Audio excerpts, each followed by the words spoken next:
Hello there again, everybody. This is going to be Jun League number 87, and this is the exact same list as 86, and if it ain't broke, don't fix it. This list did very well last league. I'm not going to spoil anything as to how well it went, but if you're following me on social media, you may already know.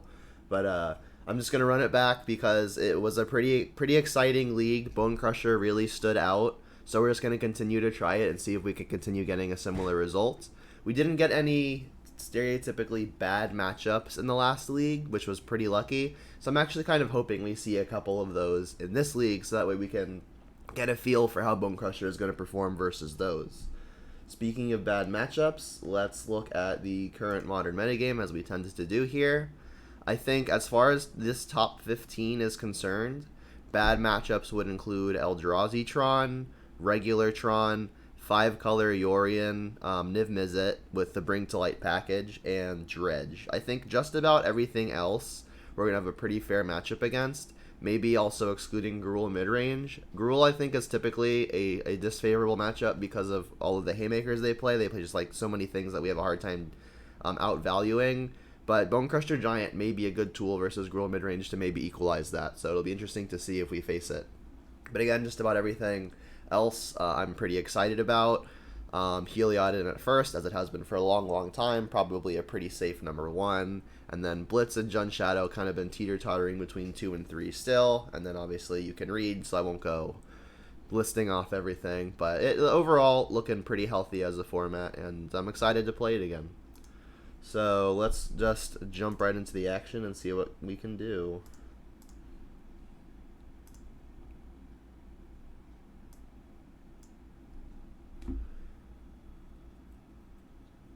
Oh yeah, the stream title does spoil it, but the recording doesn't. The recording title won't spoil it.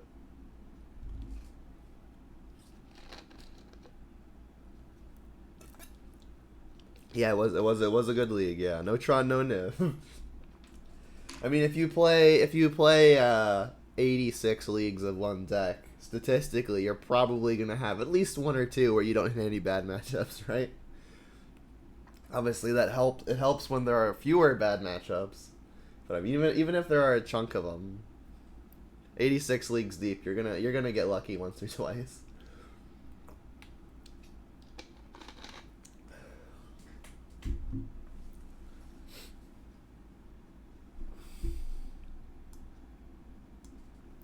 So I guess other things that I would like to continue, I guess, getting data from. I already mentioned Bonecrusher. I have yet to get the Ghost Quarter loop going with the Ren and 6, and I have yet to actually draw the Kalidas.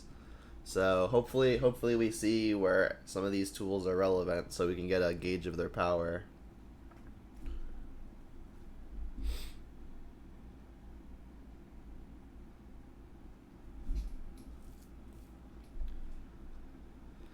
Hey yo, I get to go first. Ooh. No companion. If we can find a green source, this hand is gonna be pretty excellent. I think I'm gonna keep. It's unfortunate we don't have green, but we have 2 things we can already do. There's a chance these don't line up well versus what the opponent is trying to do, which would be unfortunate. But if these do line up well, this hand's gonna be excellent with any green source.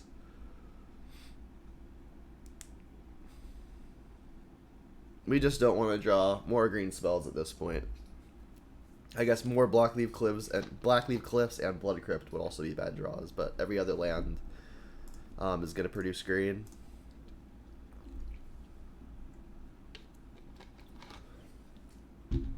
Triumph. Okay, so green source here would be huge because Ren and 6 is going to be great versus Triumph. That's a good one too, but obviously would have liked to have stuck a green spell here. Bestafar, thanks for the continued support with your subscription. Never required, but always appreciated. Thank you.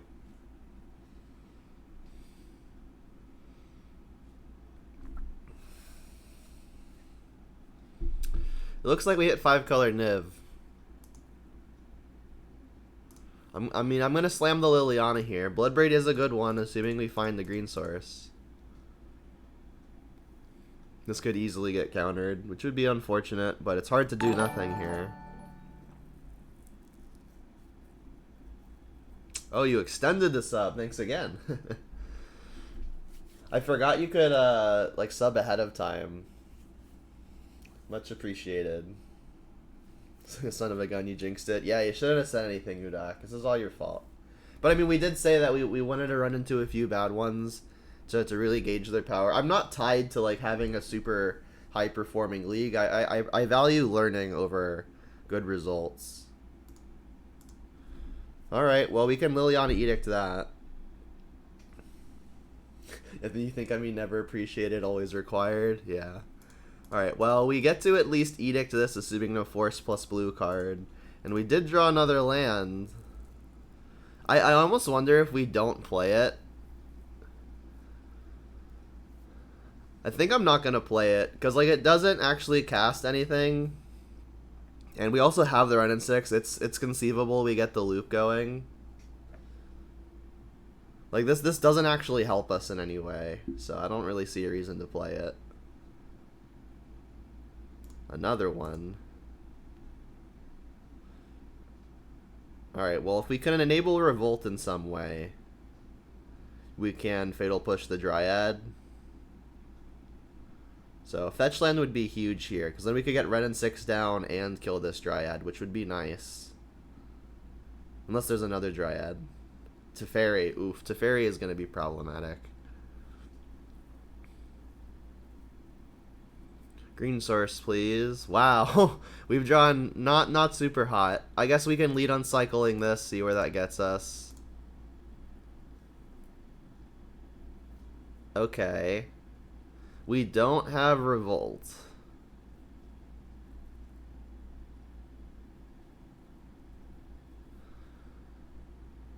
We could bolt the Teferi just to prevent it from minusing and having the opponent draw a card, but then we're not playing Ren and 6. I think I may just want to play Tarmogoyf anyway, and then a bolt makes sense because they won't be able to unsummon us.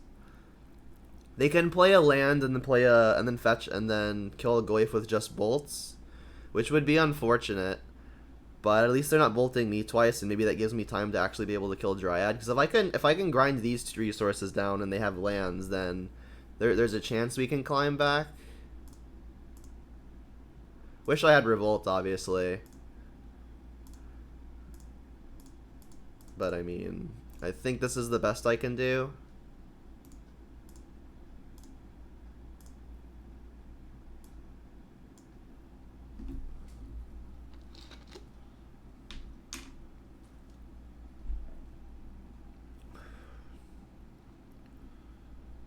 Yeah, okay, so it didn't matter. I mean, it didn't matter in the sense that if we could have killed the Dryad, Scapeshift wouldn't have been a lethal route.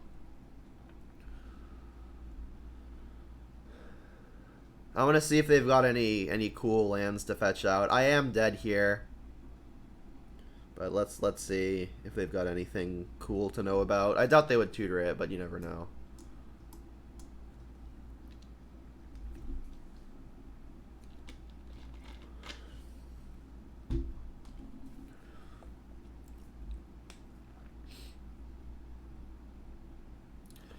What do y'all think? Do you think this is going to be enough to kill us?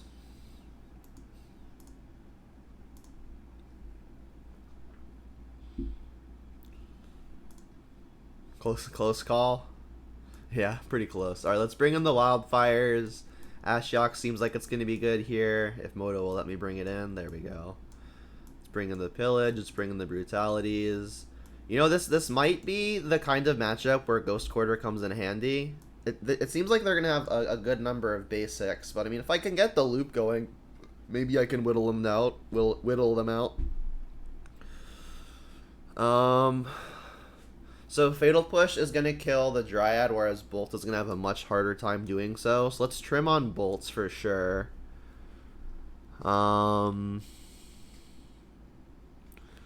Terminate is going to reliably kill a Dryad, so I don't think I'm cutting that before I'm cutting Push. I mean, everything else seems like it's going to be fairly serviceable. Maybe I just really cut the Bolts.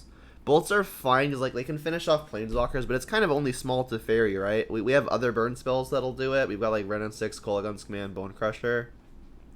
So maybe Bolt is just really not required.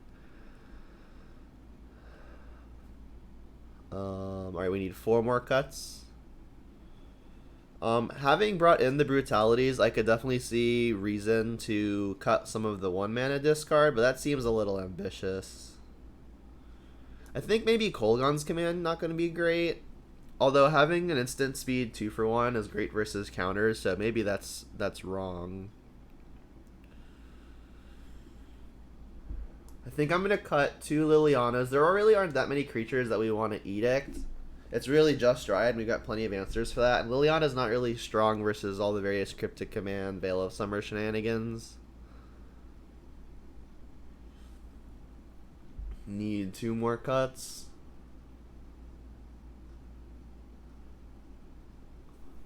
I'm thinking about boarding out some threats. I don't think I want to board out more interaction. I could see Kroxa being potentially a thing to board out. But having a repeatable threat seems like it's going to be useful. Really not sure what I should do here.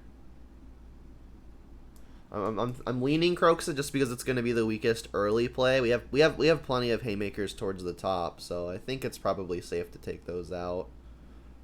I mean, I just about everything else I think I want to keep.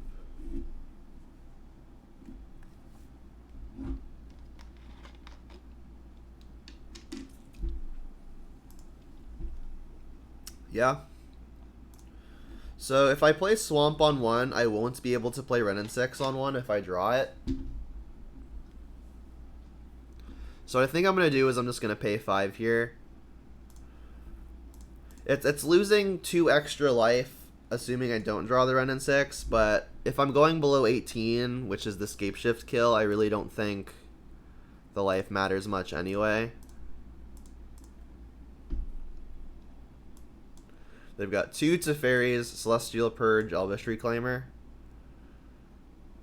Double Teferi is annoying. I guess I'm not taking that. It's between Elvish Reclaimer and Celestial Purge. I think I'm inclined to take the Purge here. They can play the Reclaimer and activate it once, but that means that they don't actually have the Flagstones to combo with it, and then maybe I can Liliana and Edict it on my 3rd turn, and Purge gets rid of the Liliana, so I think I'm taking Purge here.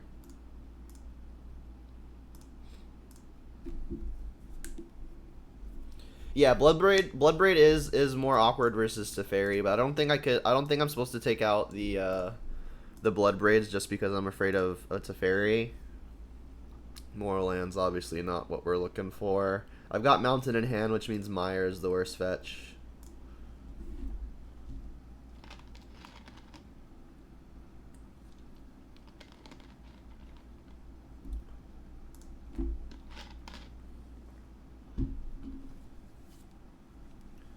So hoping for not a second creature here, because I would love to Liliana onto an empty board.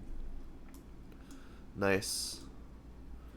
And then I will get, I guess, Stomping Ground here.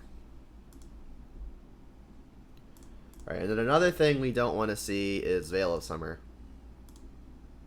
Veil of Summer would be pretty unfortunate. I could kind of play around it by plussing the Liliana, start attacking from that route, but it's kind of hard to play off of play around cards I don't know about when the Edict has such a high upside of working. All right, cool.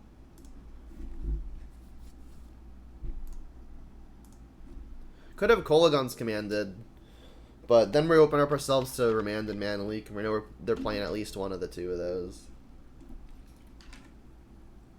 Bummer. Alright, well, land is bad, but they're giving us a window to actually have a Cascade, so let's take it. No Teferi. We really want to find an additional source of pressure here, I think. Inquisition is okay, and they do have a Remand. I mean, I think I'm just going to take Teferi number 2. Remand is fine and all, but our relevant spells are instant speed, and all relevant threats are going to be 2 mana. So we can play through Remand. Let's just take second Teferi because it's going to be pretty annoying.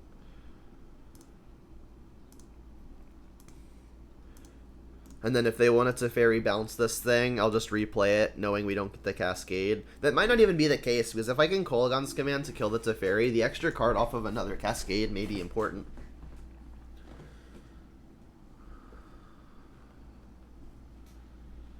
Yep. Makes sense to me. And if they don't plus here, they won't be able to get a minus either. Because we'll attack it down to 2, which means it's off of a -3. Alright. Well, they don't know we've got Kolaghan's Command, so this will at least be nice. We need more action, though. 2 mana play would be ideal. That is interesting, but I think I'm going to prioritize just getting this to Fairy dead via shocking it and having the opponent discard a card. And in the off chance their last card is Force, I think I should Kolaghan's Command first just to get a little info. So you'll discard shock this.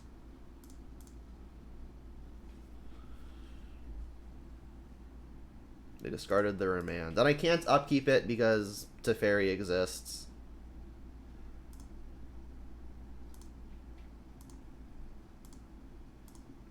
Alright, I mean, we've whittled them down. I do need more action. Pillage is fine and all. But I need something to apply more pressure. We've got 1 black, 2 red, 2 green, more green here. Yeah, the Blood Crypt seems safe.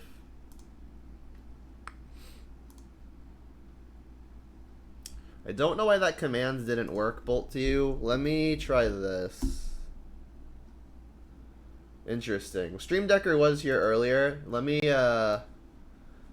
take 10 seconds to figure out why that's not working. The bot might have just decided to leave. Yeah, decided to leave. Try now. Okay, there we go.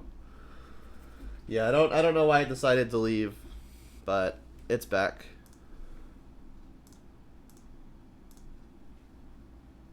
Judge, I would like to demonstrate a loop.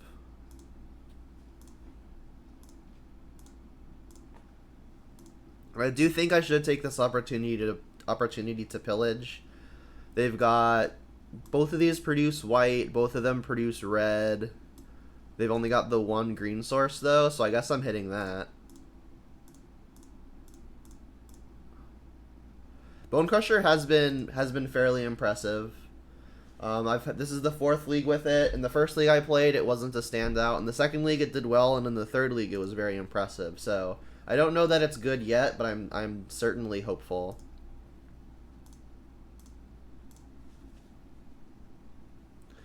All right. Well, the downside of keeping in like 4 or 5 removal spells is if you draw them all and there's nothing to kill, they're not looking good.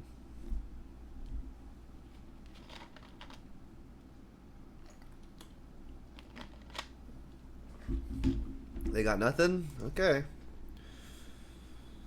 Also pretty nice the opponent does not have Cryptic Command mana available to them. Goyf's a good one. Alright, let's lead on attack, I suppose. This Bloodbraid has been doing the Lord's work.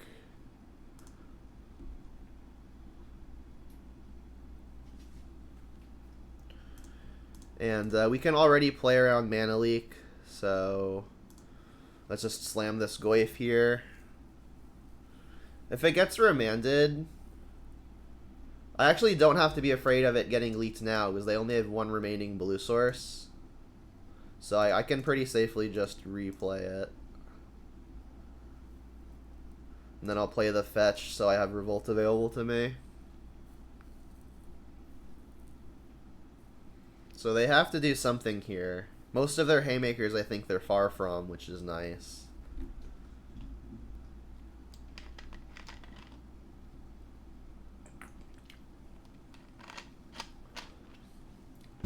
Yeah, maybe I should have hit the Triumph because it was their only blue. But I think green is more scary. Because like their blue stuff is just stuff like Remand, which I have plenty of mana to pay around for. So now Goyf is lethal in a hit. They have to be doing something here. If it's a creature, we just push it out of the way. Is this a bring to light for like a verdict or something? That would be bad.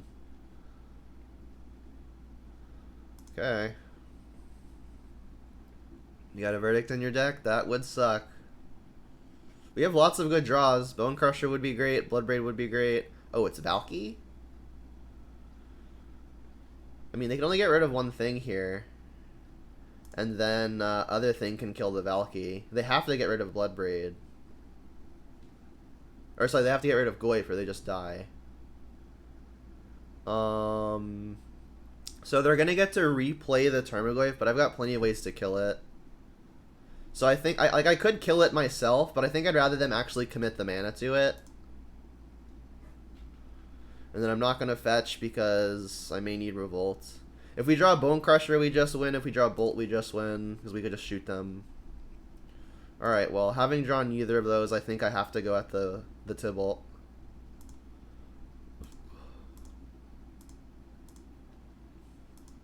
Getting a little flooded here. Remember, we also sacrificed 2 Peatlands already. Here's a Goyf. Yep, and I'll go for the Fatal Push.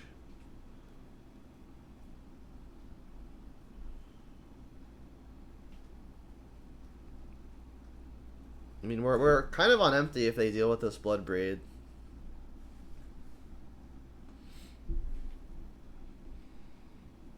So I guess they don't have Verdict in the deck. They don't play a lot of white, so I guess that makes some sense. Veil of Summer would be unfortunate, but I can't really play around it. Okay. And I guess now that I have extra fetch, I could thin here. Again, my life total I don't think matters, so maybe thinning is actually relevant. Get the Tomb. Come on, deck. There we go. Was waiting on a good one.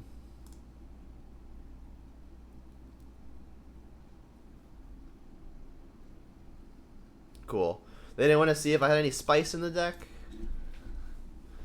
Alright, so 4-color Scapeshift still. We did see that I got a little flooded on Answers to Dryad. So it's possible I should take some out. I have 3 push, terminate, and Liliana that technically counts. I mean, 4 Answers to Dryad I think is about where I want to be. Because Dryad is pretty important to kill, I think.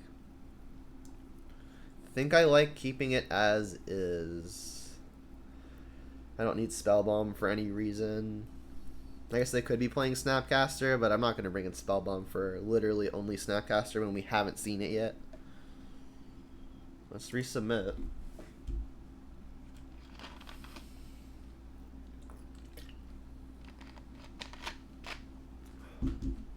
Yeah, this hand looks good. We've got Thoughtseize, 2-mana sideboard card, Liliana into Bloodbraid. Pretty solid. I think I'm getting Overgrown Tomb with the Mire, so that way I can cast pretty much everything in the deck without paying life off of the Peatlands. And I may hold the Wildfire on turn 2, unless they play like a Valakut, then I think I'm just going to snap it off. What's up, Spunky? How's it going?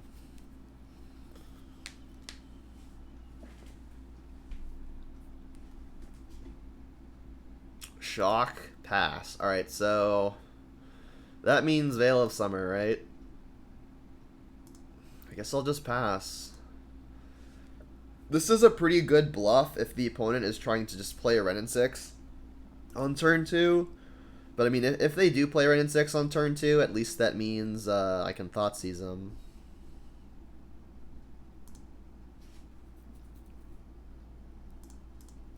And I think I will hit this Triome. Overgrown Tomb. It'll make their mana a little ickier. And I just also haven't done anything else yet. I could just hold up Stomp. Thing is, like, there's not a whole lot that I'm digging for because my mana is going to be pretty tied up moving forward. So I actually kind of like just holding up Stomp here. And then just casting Liliana on the next turn. If they play it to Fairy, I might just stomp them. But I mean, this draw go game is not one that I'm excited to play versus the opponent. So they may have another land. Did you see the list you tweeted me? That you tweeted me? No, I don't remember getting tweeted a list. So we are still susceptible to Veil of Summer here, right? It's possible that having known about my own Liliana, I should have just played through the Veil anyway.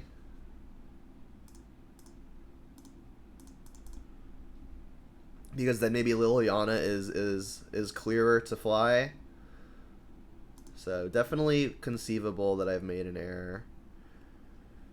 Brutality is interesting. I mean, I guess I'm just gonna Thoughtseize here. And then if they've got the Veil, it sucks, but then maybe next turn Liliana actually gets to stick.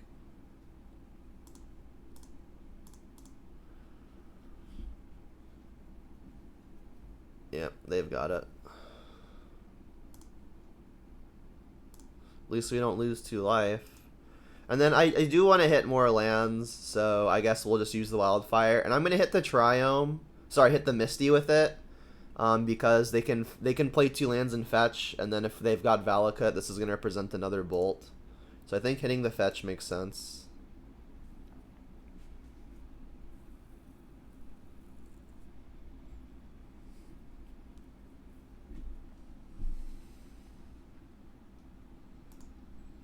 Bob's a good one, but we're more looking for lands right now.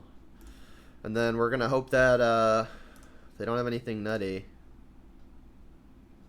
Why not play Cleansing first? No particular reason. Cleansing Wildfire is red, so it doesn't get veiled.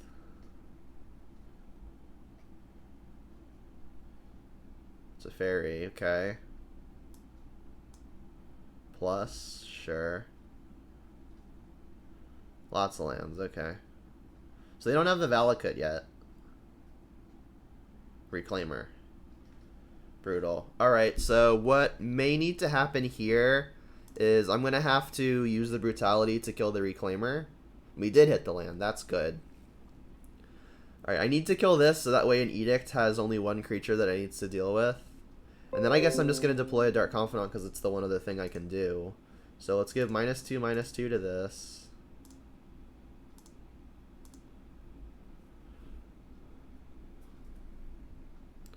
And then we get to play a Bob. This is going okay. They're going to get to unsummon it. Hopefully they haven't drawn anything ridiculous. So that way we can cleanly Edict this Dryad. Valakut would be really bad for us.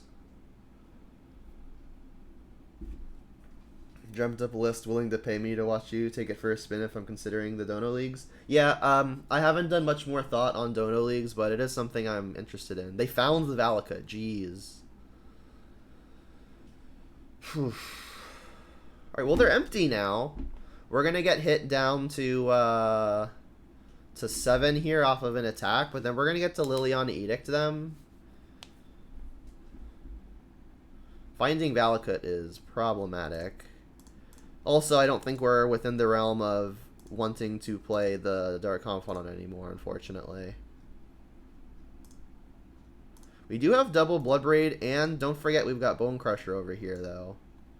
This is a really, really big turn. If the opponent can draw just a random land here, we can Bloodbraid. We won't Cascade because of the Teferi, but we could at least attack the Teferi down. Then if they've got, like, a Bolt or something, that's not going to interact with the Bloodbraid because we could plus Liliana first. Okay. Interesting that they didn't want to cycle that.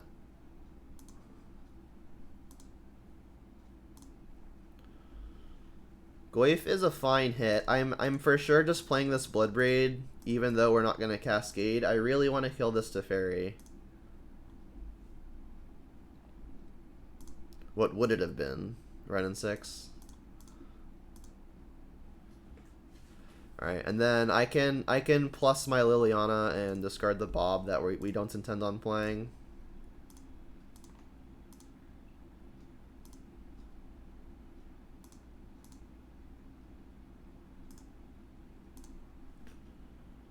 Alright. We got you on empty, and we're ahead on cards. Alright, and then counters aren't going to do well against us because our Liliana is going to have them discarding.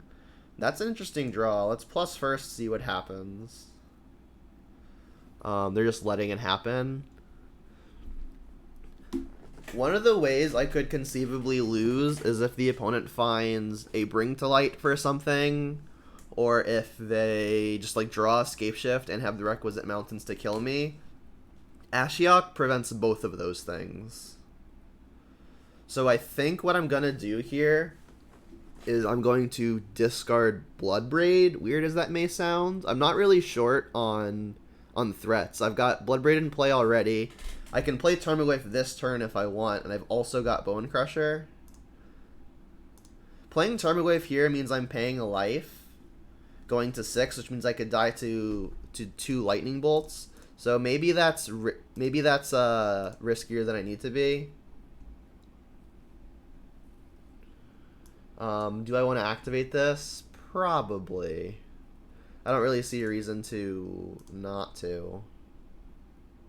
Do we hit anything cool? We hit a bolt, Veil, Dryad. Yeah, I think I'm not paying the life here. Let's just attack. I think there could be a pretty significant difference between 7 and 6. And then Goyf and Bloodbraid kind of hit equally. Maybe I should have kept this one just because if they have a counter, it won't actually impact us. But their counters don't do anything anyway because the Liliana is going to have them discarding. Sexy Jun, thanks for the follow. For those who don't know, Sexy Jun, surprisingly, also streams Jun. Alright, this looks like a pretty simple play another threat and an attack turn. At this point, I don't think there's a difference between 7 and 6. There's no one card that bolts us twice, right? They don't have, like, a fetch in play already, and they can't, like, draw a Dryad or anything ridiculous. And it does actually shorten the clock. I don't think they have Supreme Verdict in their deck, because they didn't bring to light for it last game. They also can't bring to light, but what if they just drew the Verdict? The Bonecrushers have been pretty impressive. This is my 4th league with them. Alright, so obviously playing that, obviously playing this, so we can keep going up with Liliana. Let's jam. So we've got 6 powers worth of attackers in play. In the event my opponent brought Verdict back in, I think I can afford not playing it, because we've got 6 power here, and Ravine actually makes 10 for lethal. So in the event they do have a Verdict, I think it's probably pretty safe to just not play it. The downside would be, what if they draw a removal spell? I think we should be fine.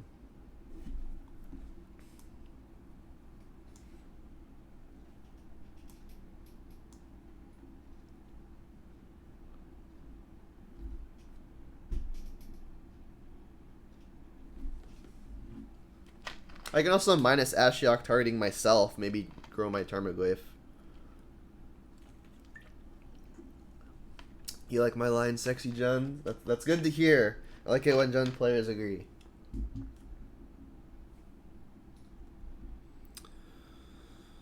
Wow, they are turned on with their Valakut. This makes me happy I didn't play the Bonecrusher, though, because then a mountain could kill us next turn. I guess it does if they're shooting Bloodbraid, then no. If I'm not using my Peatland ever, should I just sacrifice it? Probably.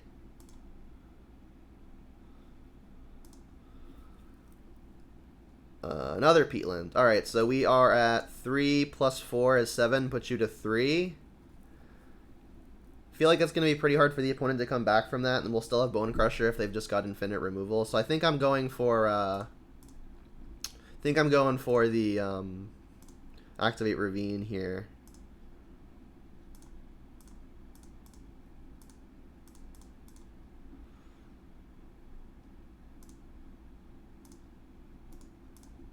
And I think I should be pretty safe thanks to the Ashiok making Scapeshift and Bring to Light not a play.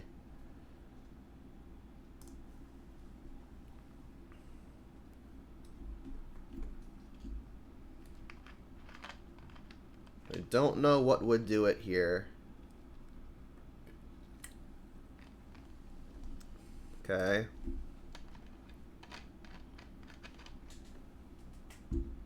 Sick.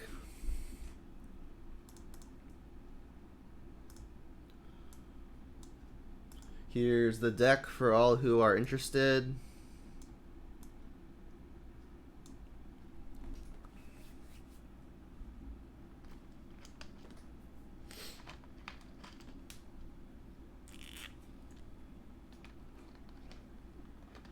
Ooh.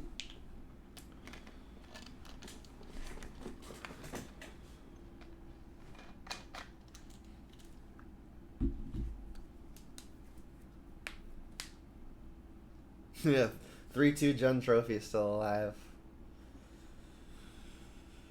Gotta get good mileage out of my emotes. All 2 of them, right?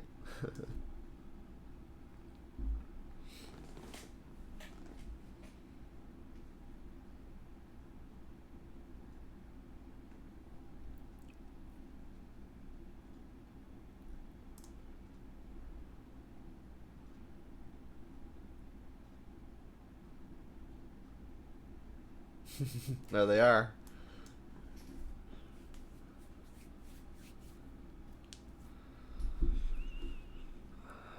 We're going second? How unlucky.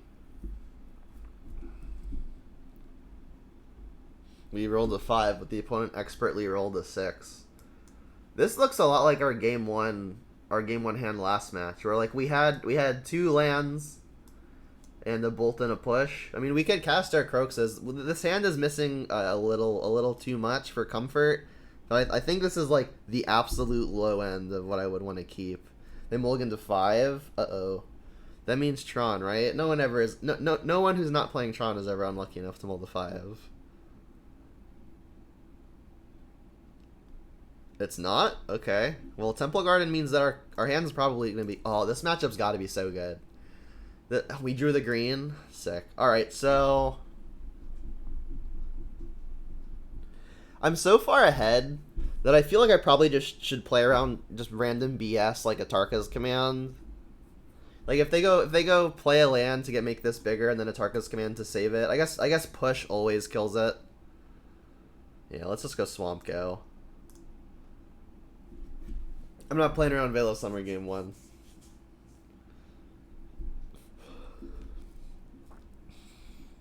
I feel like Zoo is probably already a pretty good matchup, and when they go to 5 cards, like it can only get better. Croaks is probably going to be able to eat one of their last cards too, which will be nice. I see no reason to take it.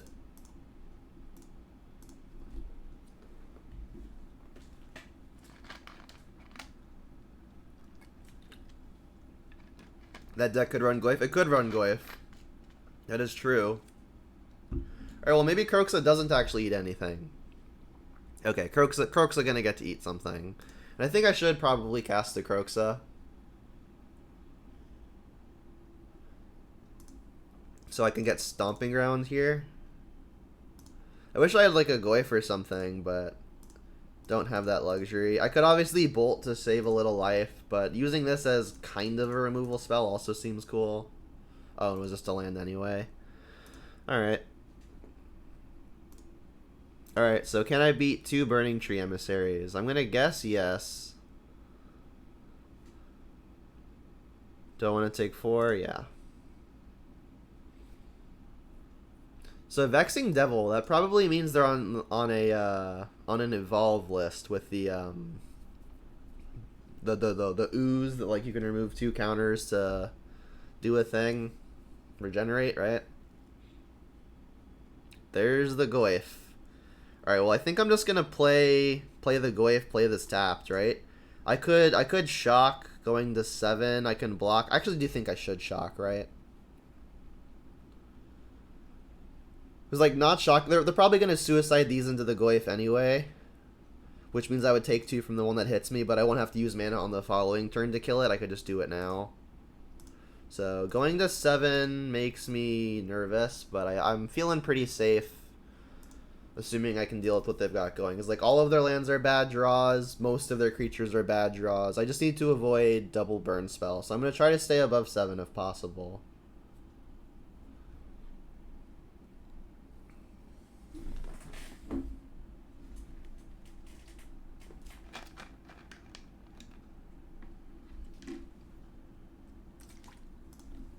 So yeah, if they attack, I'll block and bolt. Do I just want to bolt anyway? The bolt's not killing much better. It would just be like more Vexing Devils, which usually aren't 4-ofs, right? I guess Nakatl is a 3/3. Let's just get this bolt off.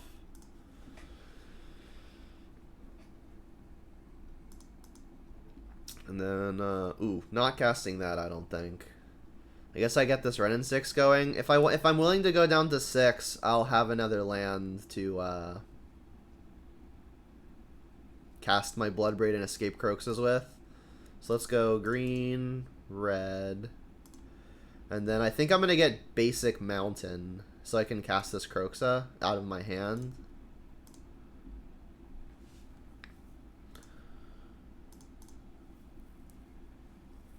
Then if it's something like a Bolt or a Tarka's Command, it will be unfortunate. But that was going to get pointed at face anyway. It is a command. Alright, please don't draw another Bolt.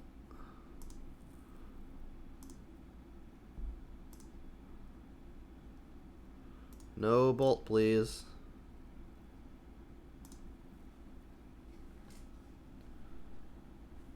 I'm assuming they've got 3 more commands, probably 4 bolts in the deck. Death Touch. Death Touch is pretty annoying.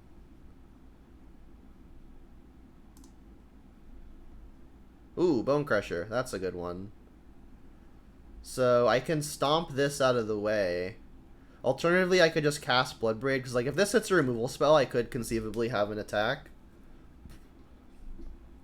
And I think I'm going to minus this Wrenn and 6 first, because if I hit another Wrenn and 6, I'm going to want to kill something with it. Like I don't see myself wanting to pay any more life anyway. So let's I think go for this. What do we hit? Another Goyf. Another Goyf is good.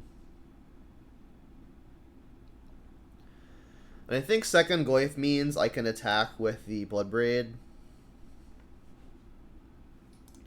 Attacking with the Bloodbraid here either means we get to kill a thing, or we can put them within lethal range next turn with the Bonecrusher Stomp. So like if we can get a block out of the way, and then they have to stop 3 things from getting in, or 2 from getting in. And any 2 would be lethal. Alright, so we need to avoid a burn spell here. Alright, this could mean Dryad Arbor. Something to keep in mind.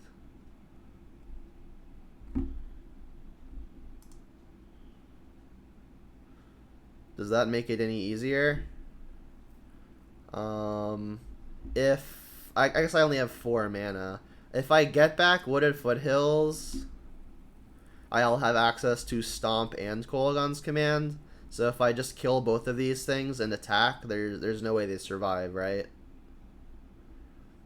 Because they can only produce 1 blocker if they have a Dryad Arbor.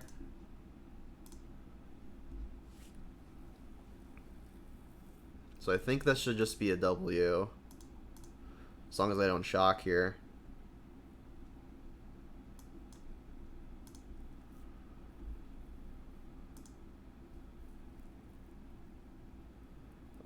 So we'll shock, and I guess we can return a Croxa too, just to threaten another Bolt.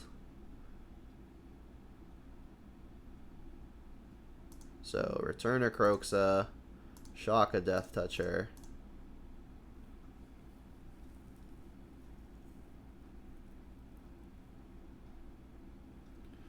And then if they have the Dryad Arbor, they're still taking 3, and then Croxa still just kills them. So I think to preserve... Okay, we won anyway. I was going to say, like, to show them... To not show them the Bonecrushers, we could have just, like, recast the Croxa since that bolts them anyway. So yeah, I definitely think I played that game pretty poorly.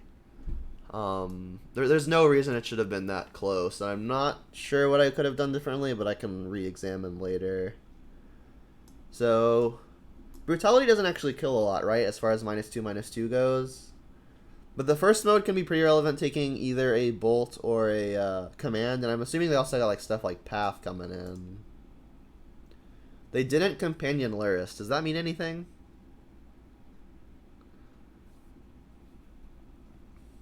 Let's take out Thoughtseizes. Let's take out Bobs. I guess there's just room, right? So that could be reason to bring in the brutalities, just because not much is better than it. Obviously, bringing in other copy of Push. There's still room, so I guess let's bring in another brutality. I guess of this stuff, first engineer will at least trade with something. If they're playing Bushwhacker, this could also name Goblin. Collective Brutality better than Ren and 6? I think probably, but I think Ren and 6 is probably better than these.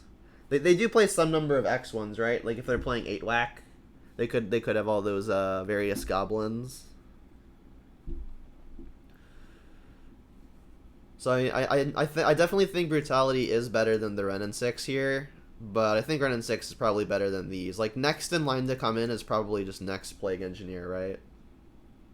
Definitely not these three. Wildfires do next to nothing. The Bobs are really fragile and just aren't really great versus the Hyper Aggro deck. Thoughtseize is not looking excellent. Spellbomb does nothing. They're not even playing Luris. And then Ghost Quarter is bleh. Yeah, Engineer is bad tempo-wise versus Bolts, but I think it's just the best 60th card that I've got, like, over these, you know?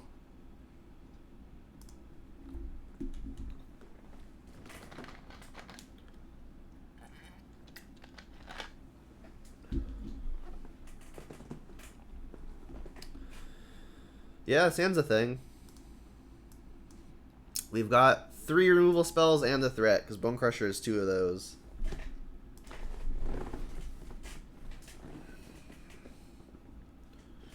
What you got? Pelt Collector. Okay. Well, I'm just going to go Blackleaf Cliffs pass. More lands, no bueno. I don't think Blood Moon is going to be a concern.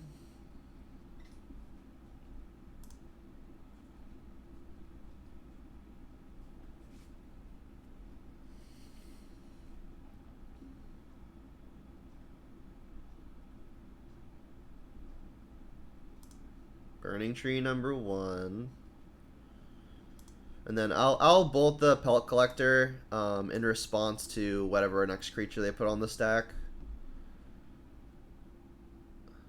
I guess that one doesn't grow the Pelt Collector, right? Yeah, so I can wait on that. Double Burning Tree both games is kind of annoying. Nacatl. That one would be bigger.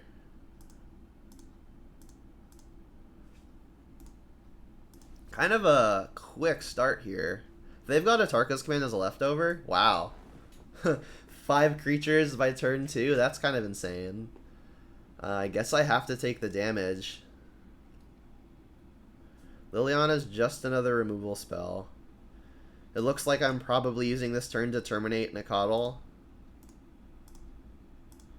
I'm not playing around Veil. Guide 2? Jeez. They have a pretty nutty one.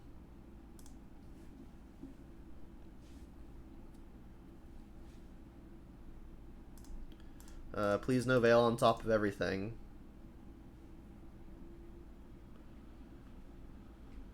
So I'm going to 10. We've got Croxa on top. Not super helpful.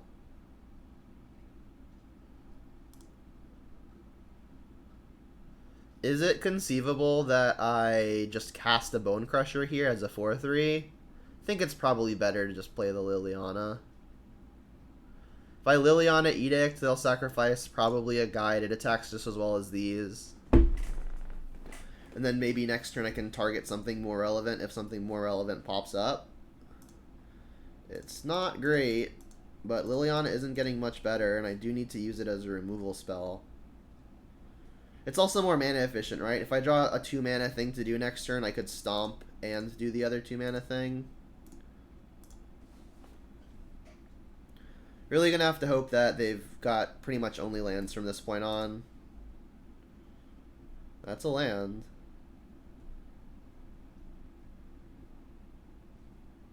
Bushwhacker. Lucky they didn't have that on their double Burning Tree turn. Yeah, they're just going straight face. Alright, we're just dead. We can stomp one thing, play Croxa, but then just take two. It's a pretty impressive showing. Just could not keep up with it. We went removal into removal into removal and still died.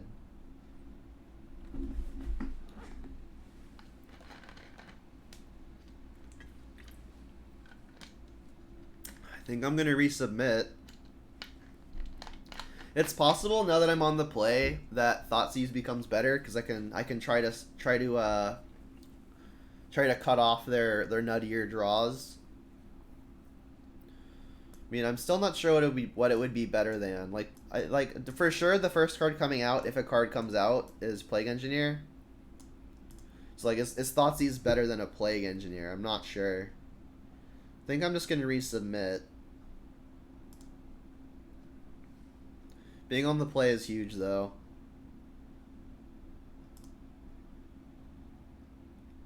Darn. One more land this hand would be excellent. We've got two things to do. If we can find a green source, it's great. Like, if we can draw 3 lands in a row, I don't think we can lose. On the draw, I think I keep this. On the play, I think it's much closer. I think I'm shipping it. Because, like, if we don't find a land, we could very easily get run over.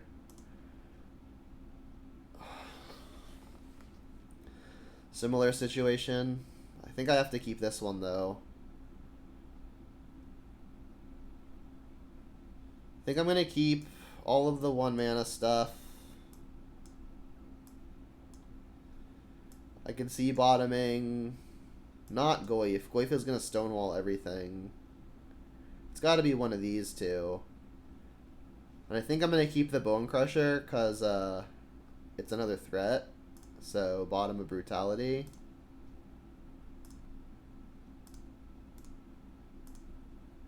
I think I like playing this tapped because if we don't hit the land, it's gonna make us have saved 2 life, and then if we do hit the land, we'll get to stonewall anything anyway.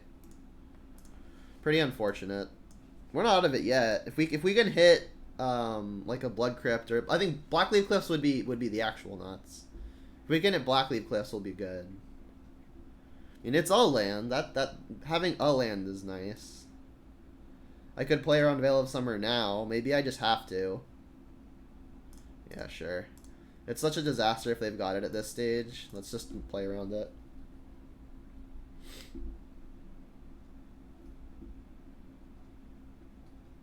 mean, had I shocked, I could have pushed and then played a 3/4, so maybe I'm being a little too scared. Guide, yeah. Double guide, holy crap. Yeah, maybe I was being too scared. Can we get lands, please? Inquisition, crap. This is not going well. Yeah, I think I played this too scared. I should have just shocked.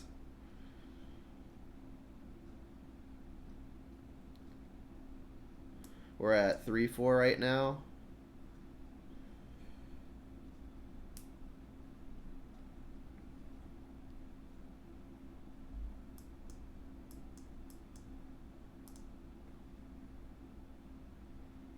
Yeah, if they want to bolt the Goyf, I feel okay with that. Blackleaf Cliffs. Damn it. It's another Goyf. Guess that's better than something else.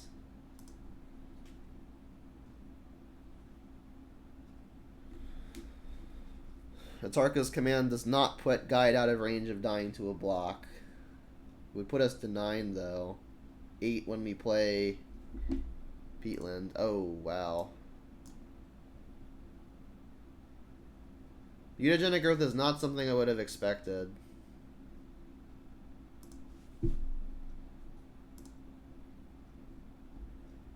Alright, so we know we're drawing another Goyf. I don't have a better play than just replaying a Goyf.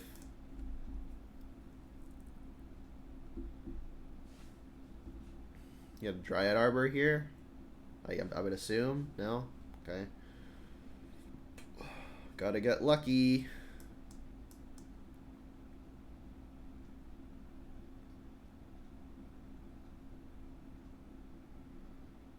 Two one with haste.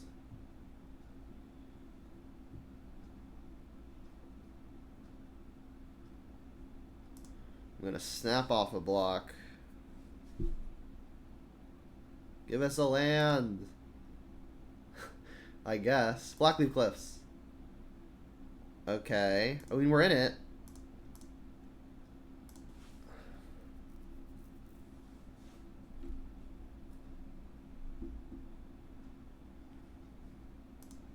Alright, we're dead to any burn spell. Which they don't apparently have yet. We can't tap this peatland for mana ever again.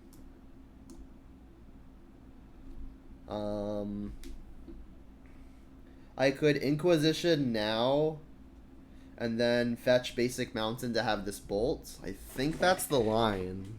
They are at 11, so it's conceivable we get lucky. We have a lot of burn spells just in hand. The issue is that we're choked on red. I think we're leading here. See what's up. It's Bushwhacker, Bushwhacker. Jeez. Alright. Well, we're dead to a creature now, too, right? I can't even attack anymore. Alright, we need them to draw, like, just lands, basically. Draw a land, please. If they draw land back to back, we have a realistic shot. Okay, that's a good sign. If they attack both, we're gonna get to kill everything because we can block one, bolt the other.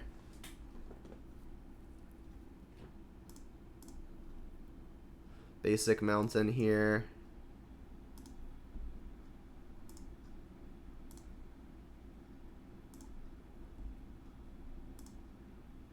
There's the Blackleaf Cliffs. Block.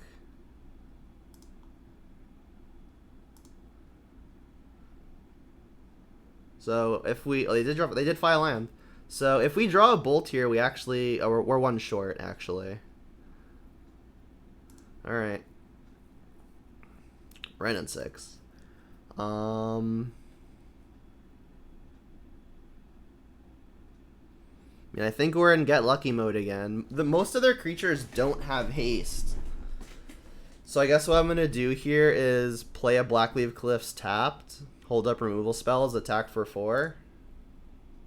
We need to avoid Atarka's Command and the Lightning Bolt, and then if they're also playing Boros Charm, that too. They didn't get Dryad Arbor in a spot where it would have made sense to get Dryad Arbor, so I'm thinking they don't have it. If they do, this would be an excellent spot for it, but we can kill it. Okay, I guess they just don't have it. Big draw step. That's fine. Alright, so we win. We can stomp this out of the way, attack, and then bolt them.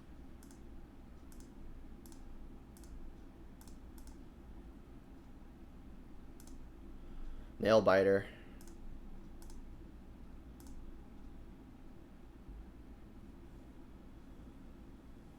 Oof. We needed every life that we had. I think for sure I could have played game 1 better. Probably could have done something better game 3. Like game 3, maybe I keep the 1 land hand because we had 2 things to do with the 1 land that we had, and if we found a green source, we could also play Goyf.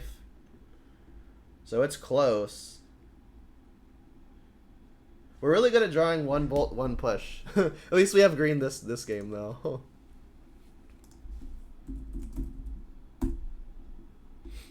Oh, is it Storm? Oh, it's Blue-Red Prowess. Okay, Blue-Red Prowess should be a pretty favorable matchup. On the draw, it's going to be a little harder.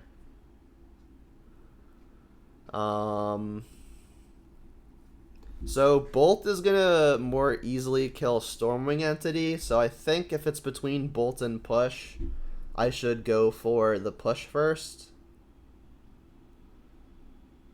Should I get basic swamp to do it? If I get basic swamp, that means this has to get a green source, and I'm not going to want to shock it because basic... Well, I can't get basic forest because that doesn't escape Croxa later on. So maybe it's worth it just to shock here. And then next turn I can fetch painlessly to play the bolt. Sure. And then I'm definitely going to want to push this thing before it hits me because I don't want to turn on light up the stage. Interesting.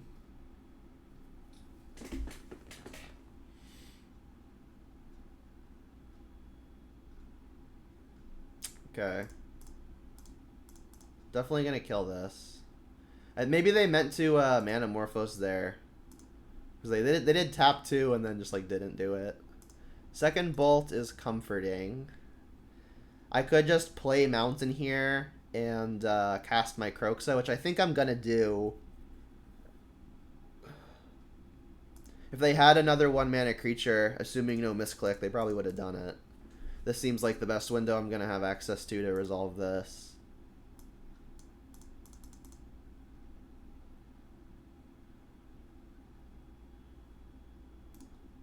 Okay. And now we can fetch painlessly for Overgrown Tomb while holding up double bolt. Yeah, maybe it truly was a misclick. Yeah, it looks like that's what it was, to be honest.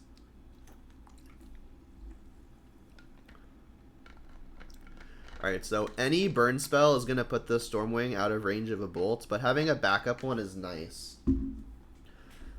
They need 2 spells to save the Stormwing. So I guess I'm just going to main phase it. We actually drew Stomping Ground. I still think I want this to be Overgrown Tomb, so if I find Liliana, we're already going to have double black in play. So yeah, we'll play that. And then in the event they do have the 2 spells, I'm going to do the bolting now. So that way, if I do this, they're not attacking with all of the buffs. They've got Lava Dart. Alright, let's just do it again. And responding to the Prowess means that they'd have to have, like, Mutagenic Growth and another free spell.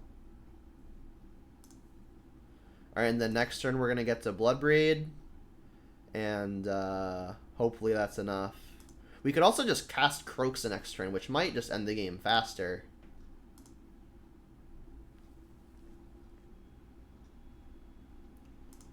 Sure. They do have a Lava Dart in their yard. Alright, Overgrown Tomb. And then fetching down to 13 means that I can escape Croxa here, which I think I'm interested in. Bolt may make that decision a little easier. So, like, what's the absolute worst case? We know that there's a Lava Dart already. So they can attack me for 3 effectively. If they've got a 1-mana non-Phyrexian spell, they still can't save the Sprite Dragon. I think I want to escape the Croxa here. This is definitely the turning point in the game, though. If I can stabilize at a safe life total while getting this Croxa into play, I think I'll have no hard time winning. So it might just be correct to use the Bolt here, which is the least mana efficient play possible. In fact, next turn I could cast Next Threat and another and the Bolt. But I think I really want to keep my life total high, so maybe it's worth it to be mana inefficient for just 1 more turn. Because again, if they have 1 mana spell, they can't save this anyway. They'll have 2 triggers. It has to be a Phyrexian spell.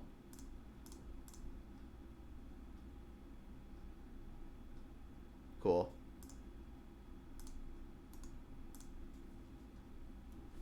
Like, I think if I can keep my life total high, I'll have plenty of time to close.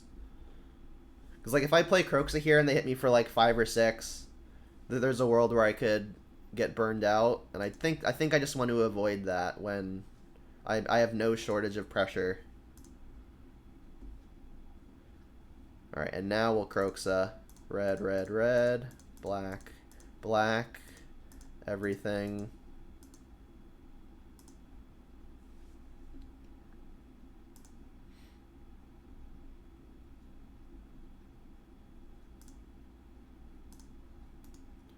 Alright, and at this stage, I'm feeling pretty comfy. Something pretty stupid would have to happen. Cool. Prowess. Alright, so in the event the opponent is playing Blood Moon, Wildfire is a way to get out from under it. I like the brutalities a lot. If they're playing Bedlam Reveler, Spellbomb is going to be a way to make that worse. And also, like, we can make them use Lava Darts when they don't want to. They also sometimes play the 1 mana 2 damage sorcery that like flashes back for 5. Let's take out the Thoughtseizes. Take out the Dark Confidants. And then Renin 6 also does not look very good. But I think I'm going to put a higher priority on taking out at least 1 or 2 pieces that are high on the curve. I think I'm going to shave on Kolaghan's commands. 2 damage for 3 mana gets blown out by actual any spell in terms of like a 1/2 prowess creature. Bonecrusher is a similar problem, but it does it for 2 mana as opposed to 3, which is significant.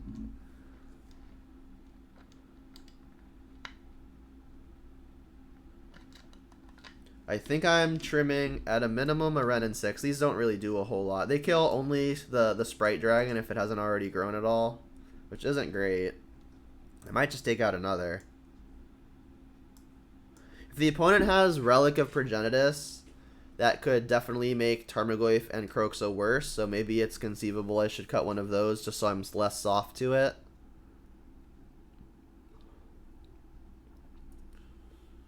Kroxa is kind of like another 4-drop. So maybe I just cut more of my top end, just like do something like that. Kalitas seems very good. Maybe this is a Kalitas matchup.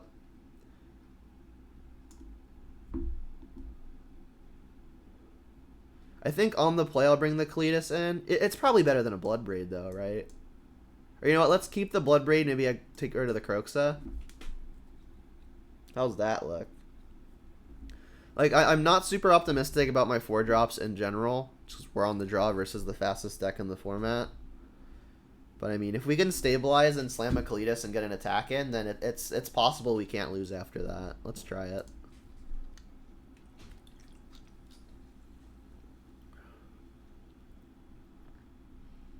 There it is. With 2 removal spells and 2 lands that cast them.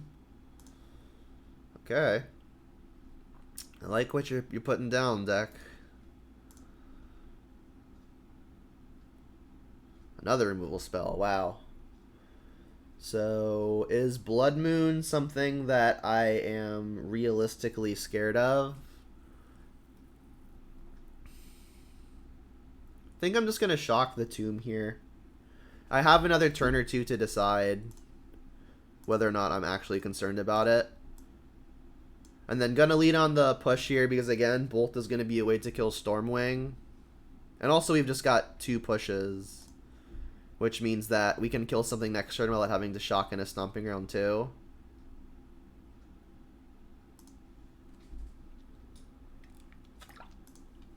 I'm going to push the Soul Scar Mage.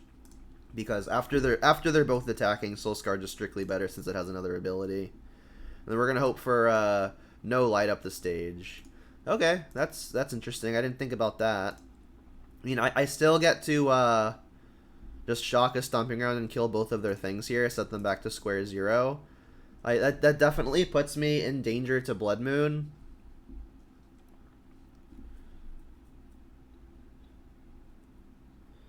Alternatively, I could get Basic Forest now, play a Spell Bomb off of it, and then still have a push.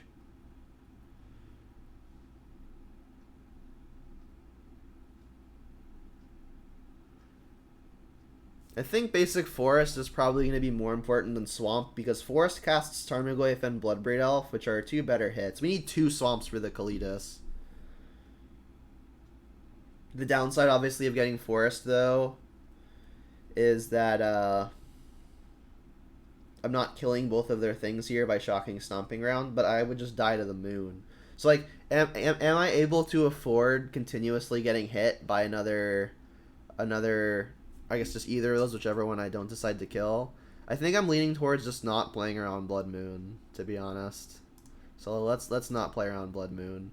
I'll play the Bolt now, because that's if they've got Mutagenic Growth to save it, I don't want them attacking with it too. And then now, if I'm going to play around another Spell Pierce or something like Vapor Snag, I should do this now. Alright, no Blood Moon, please.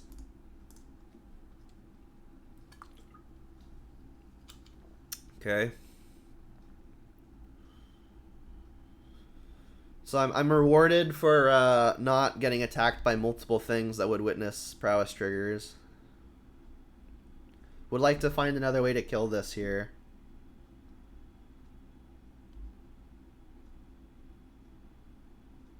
Like that. So it's gonna get saved from literally every spell in the deck, but I do think I want to do it now. So that way, if they do save it, they're not attacking with Prowess triggers. And then, assuming it works, whatever happens, I think I'm getting Swamp in the second main and then using it to cast Spell Bomb. So let's stomp this. Not going to be surprised when they can save it. Lava Dart, sure. At least they did it now. And then if we want, I could even just pop the Spell Bomb now. Which I'm actually kind of interested in. It makes them use their Lava Dart awkwardly, and it also is going to make Bedlam Reveler a worse draw. I guess Reveler not exactly a consideration now, so they've only got 3 spells in the yard.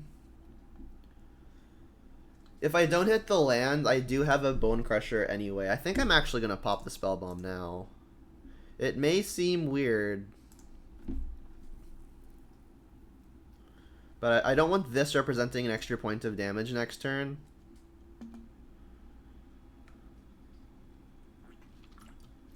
I'm at the life total where any 1 point definitely matters.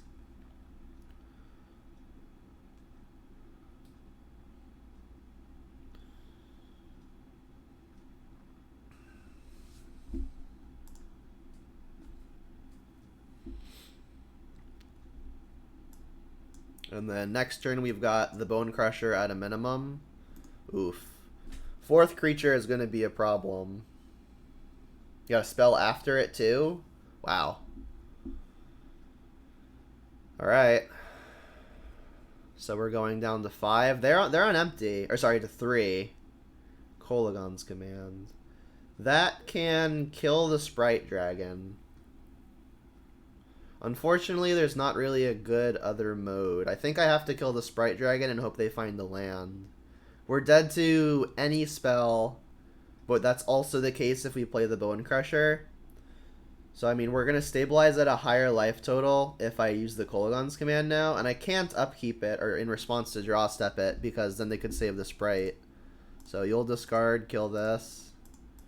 Feel not super confident.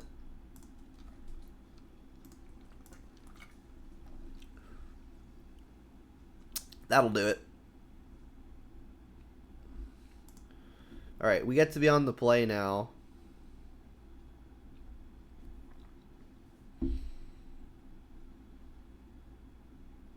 Any changes?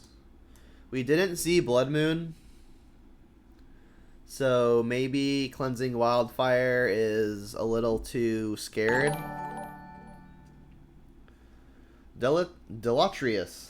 Sorry if I butchered that, but welcome nonetheless. I appreciate your support. Really do. So, things that are conceivable maybes would be Plague Engineer, Kolagon's Command.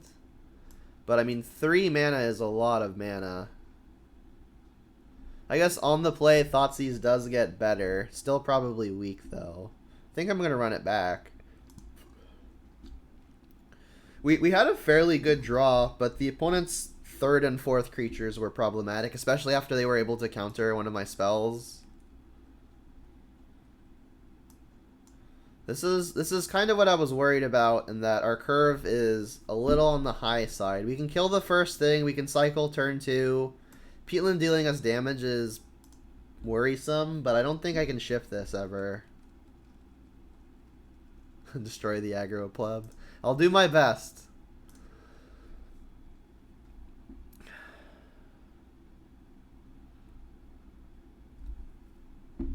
Alright, let's push that.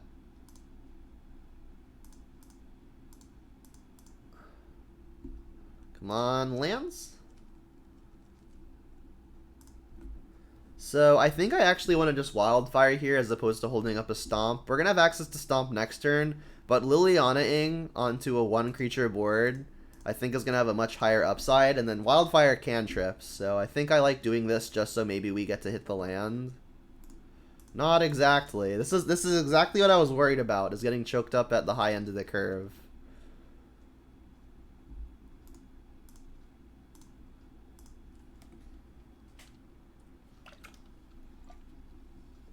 No threat here is nice. They must have just drawn that. Come on, land. Nope. Alright, well, if they've got a Phyrexian spell, they're going to get to save this, but I'm going to go for it anyway. Sick.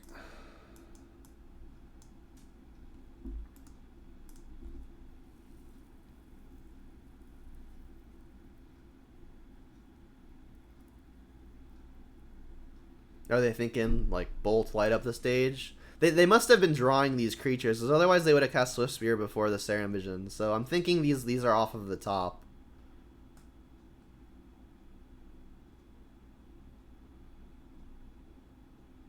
They did Serum Visions, though, right? So the second one is a little less lucky. And more just, they've looked for it. Untapped land would be really big here. They went top. Come on, deck. Come on, deck. Come on, deck. Damn it. Alright, Glyph time. Unfortunately, we're kind of losing to ourselves here. What's up? I called and they said to come at 2:30, so I guess. Okay. Started off too well, but we're kind of getting unlucky this game.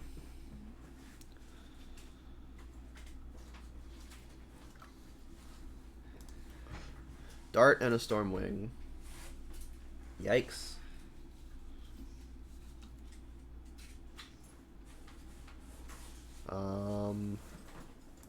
Block. They can dart the Goyf and kill the Goyf, but I can't really not block here. Bye.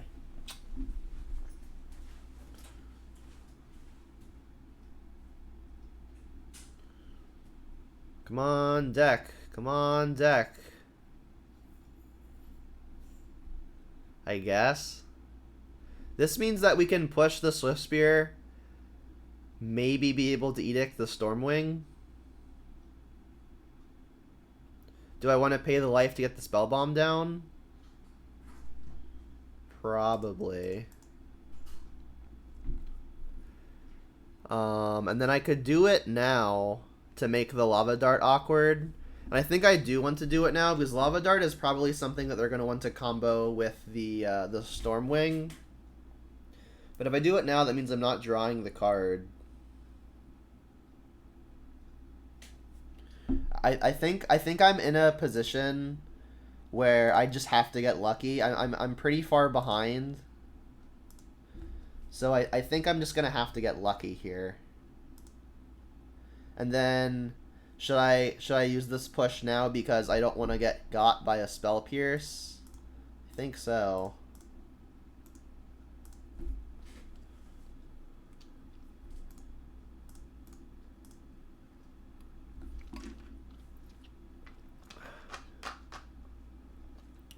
Yeah, I could draw and pray for land, that's true.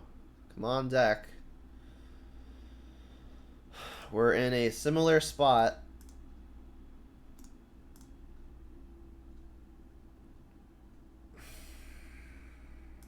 They had it. Alright, well, we really just lost to ourselves here. I was concerned about getting choked at the top end, and then we draw the top end. Is there still a chance we win? We're going down to 4 here.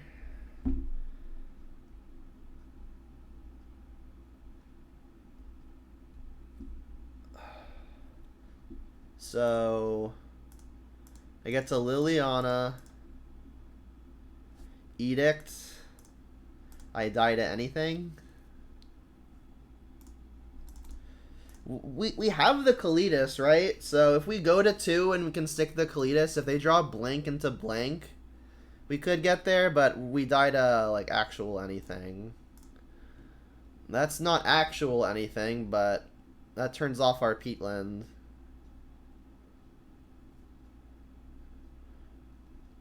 Alright, you got me. That one stings. I don't think we can mulligan that hand. We just needed a land, but our first draw was another 4-drop, which felt pretty poor. Not gonna lie. Yeah, I mean, I could definitely see having lost to sideboarding errors there, but I mean there are only four 4-drops in the deck. And just having most of them was a little unlucky. That matchup is, I think, typically very good. But I feel like every time I've lost to that deck, it's because I just like didn't hit the land.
Urza the Planeswalker.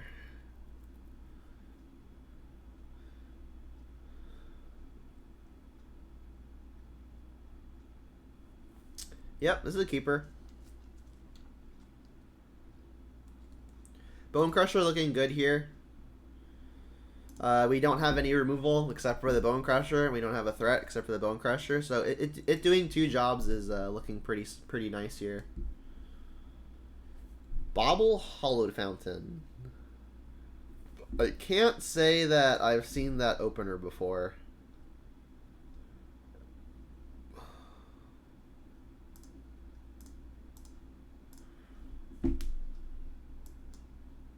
Take your thing.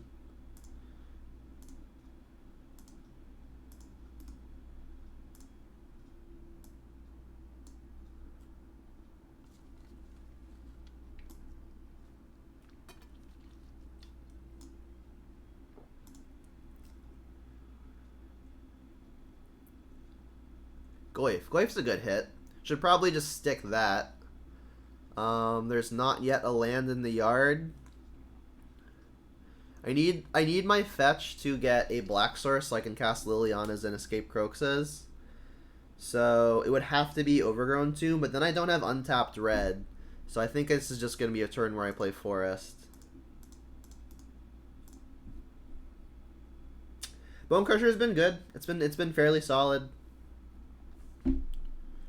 I've been optimistically hopeful.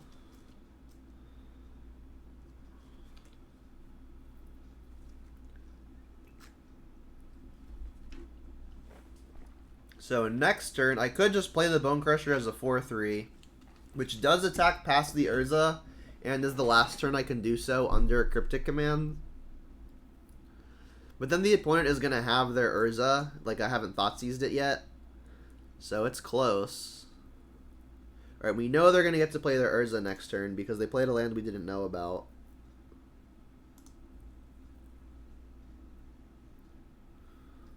I could Thoughtseize and hold up Stomp. Stomp doesn't seem like it's going to have many applications in this matchup, though.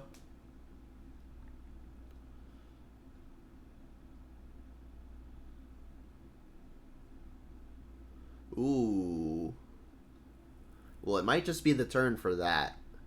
There's one card we don't know about. Danny Zippo90, thank you for the follow. I appreciate it.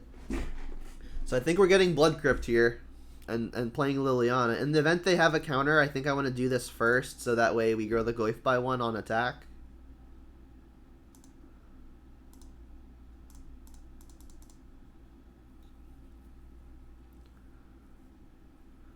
Sick. And then let's ditch, I think, Forgotten Cave. Ravine may actually come up as a needed attacker. And I want to keep the Bonecrusher and the Thoughtseize. Let's ditch the cave.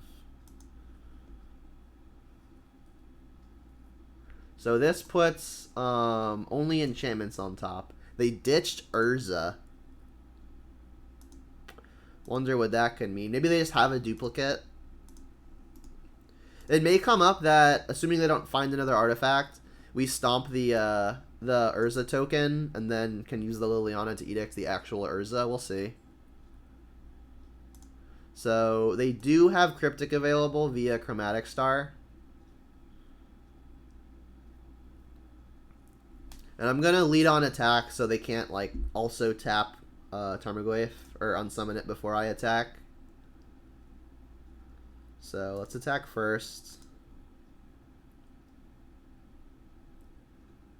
And then Peatland was actually a pretty solid draw because if second mode on Cryptic becomes unsummon Liliana, I can just redeploy it. And at that point, I would probably just ditch the Ravine because I would want to keep Bonecrusher.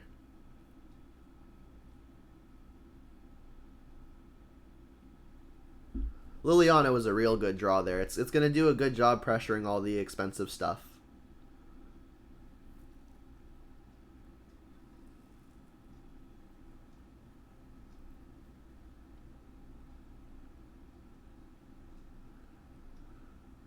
Goyf into Liliana. The year is 2021.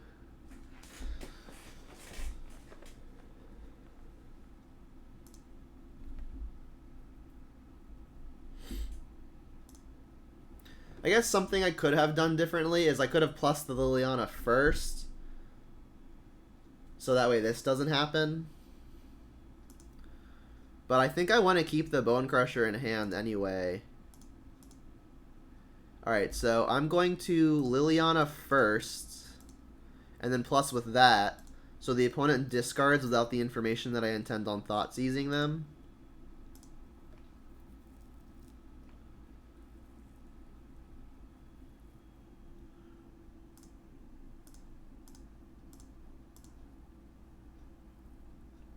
They've got Underworld Breach, Archmage's Charm.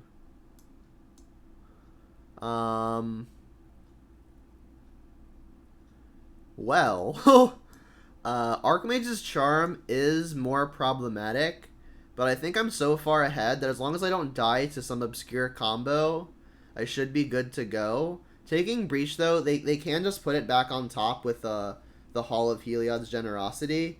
But if they're spending their time doing that, they're dead. So let's take the Underworld Breach. Because again, I don't want to die to some obscure combo. I'm aware they can put it back on top. But I'm feeling good nonetheless. Yeah, I don't know why they did it right now either. They played Islands. Okay, so they've got Charm and an Unknown.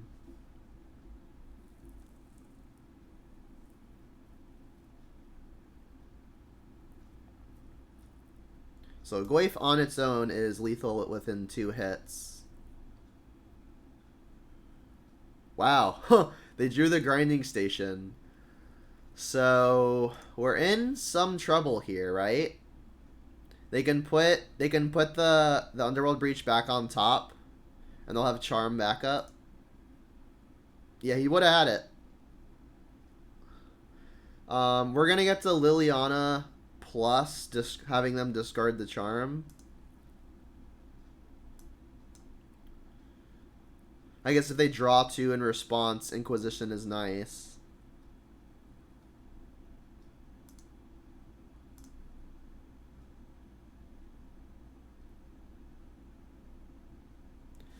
I mean, doing this, though, means that they won't necessarily have the mana to put Breach on top and go off, right?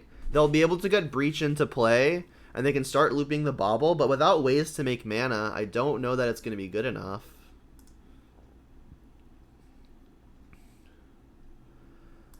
So Goyf is already lethal over 2 hits. I think I'm going to prioritize casting an Inquisition here in case they've drawn a Breach.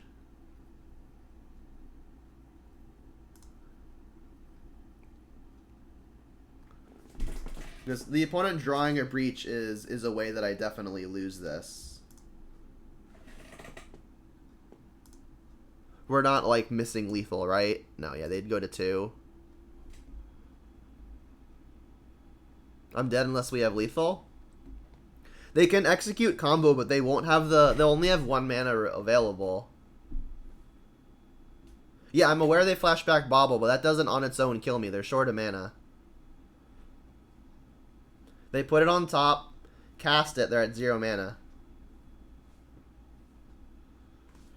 They're 2 mana sources off of, I'm assuming they need 2 to kill me via the, Thassa's Oracle. And Emery doesn't do it either. Emery doesn't just kill me. I think it's only Thassa's Oracle that would immediately kill me. They discarded a Breach. Interesting.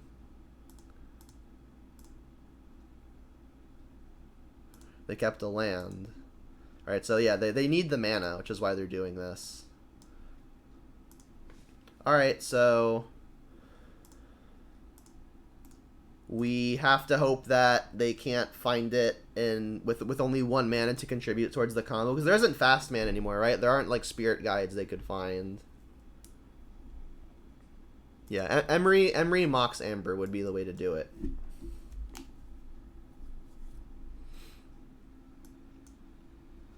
They have to find the Mox Amber, which should be pretty possible, right?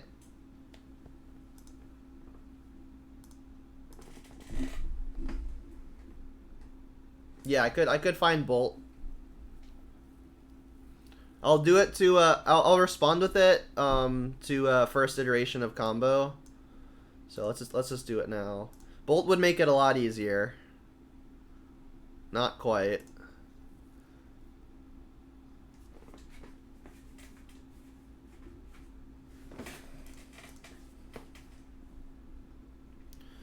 It's not deterministic yet, I don't think.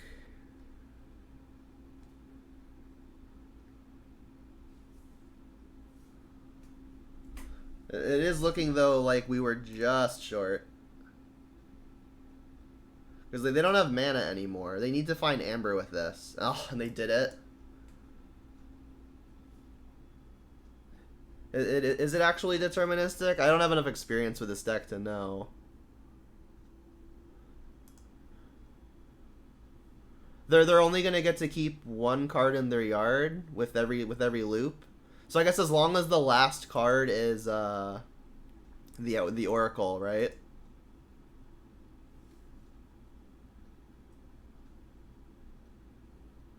Well, we'll let them play it out at least once just so we can see it. Like this combo, it doesn't take very long to execute, so I don't feel like terrible for the opponent tapping 30 times to make Splinter Twin work, right?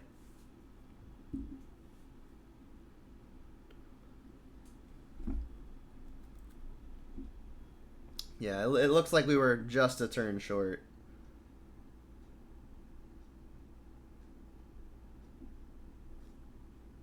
Yeah, like the combo doesn't take forever. Because like they're only gonna have like 1 or 2 cards in their yard with each loop, right? They're casting an Amber, exiling 3, so like they have exactly enough cards in their graveyard too to make it work. So maybe I shouldn't have plussed again with the Liliana. That would have been interesting. That could have been a way where maybe I don't lose. Because again, like with every loop, they're keeping exactly one card in the yard.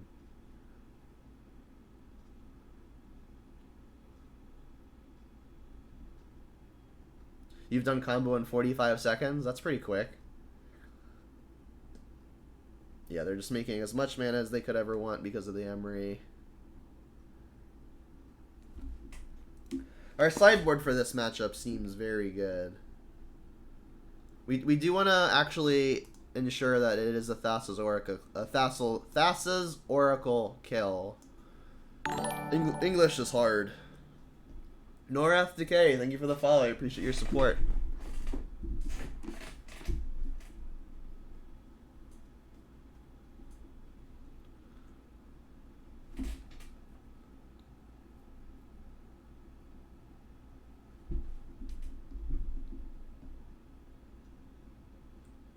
We also do get to see their deck, which is the upside of allowing this to happen.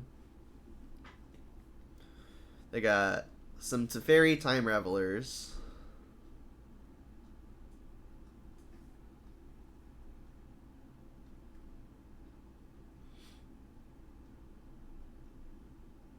They've got Engineered Explosives in the deck, at least 2, 3. So they've got a lot of Engineered Explosives, at least 3. There's the Oracle.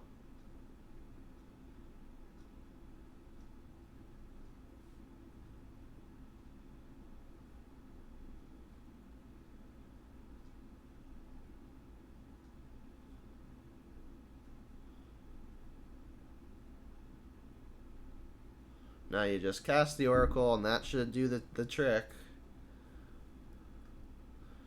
Yep, one turn off. Sideboard looks good, though. We get to bring in Spellbomb. We get to bring in Ashiok. We get to bring in... Come on. We get to bring in Pillage.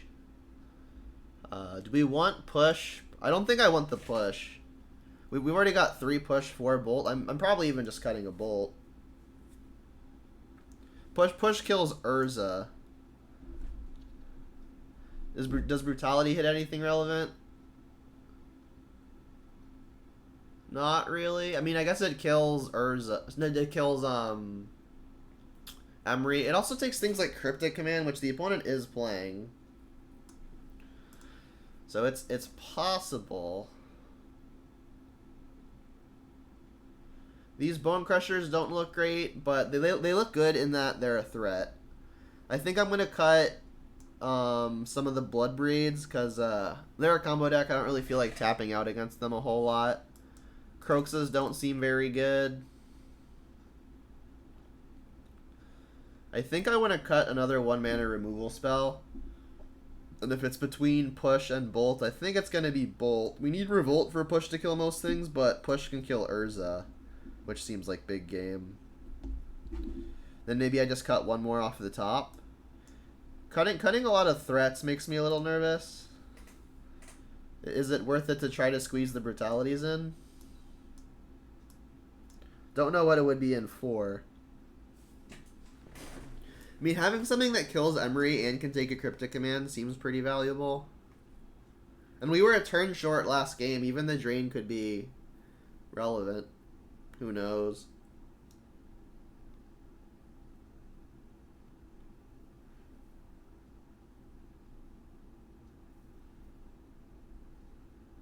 Let's just run this, I think.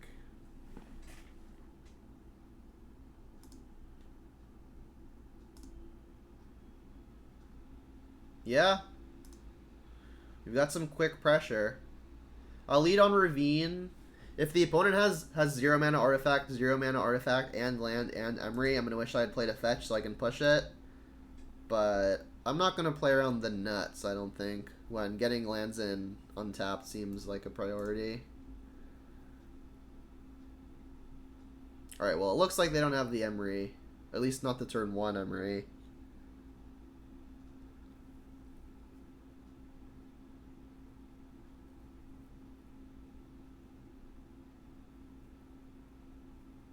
Sure. And then let's get a Goyf down. I need to start attacking so I'm not in a turn slow again. I would have gotten Overgrown Tomb, but I guess now we're getting Blood Crypt.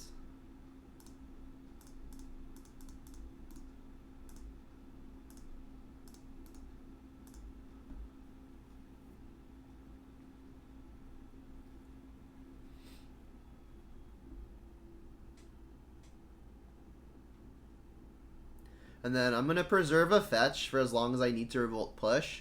Renin 6 is going to make that a little easier, but I think I'm going to cast second Goyf here. We do know the opponent is playing lots of Engineered Explosives, though. So maybe that's a concern. Terrarian. Okay. I mean, Explosives is going to kill whatever I do next anyway. Kolaghan's Command, a really excellent draw. Alright, this looks like I'm just going to attack and then play a second Goyf. Need to get the opponent dead. And Goyf is the best clock I've got. They can't both play and pop explosives next turn. And then if they go that route, I have the Kolaghan's Command to shatter it. So this is looking okay. Yeah, these both net neutral on mana.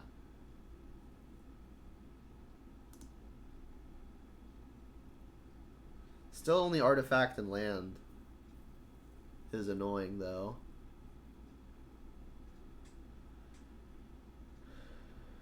They're a little off of mana of Metalcraft for potential Galvanic Blasts. They're definitely not playing Rest in Peace, right? Because that would kind of nerf themselves, too. Maybe this is a Teferi? It's a Blood Moon. I mean, we've got our Glyphs in play already. I guess I'm glad I played my fetch, huh? Alright, well, I mean, we've got our 2 threats in play already. So that much is nice.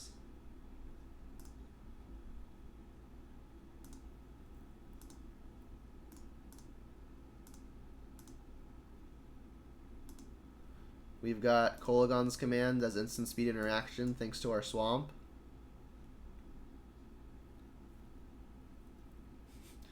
Yeah, Norbit. They got the moon. Teferi on top of it. Brutal. So they're going to bounce a Goyf, which I can't replay.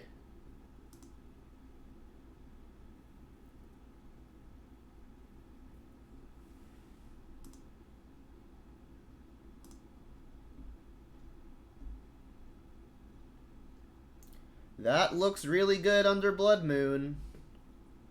So I could just use the Stomp and then continue to hold up Kolaghan's Command, which I think is the line.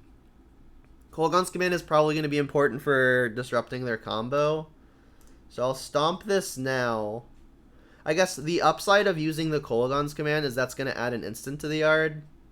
But Kolaghan's Command to disrupt the combo seems like it may be more important.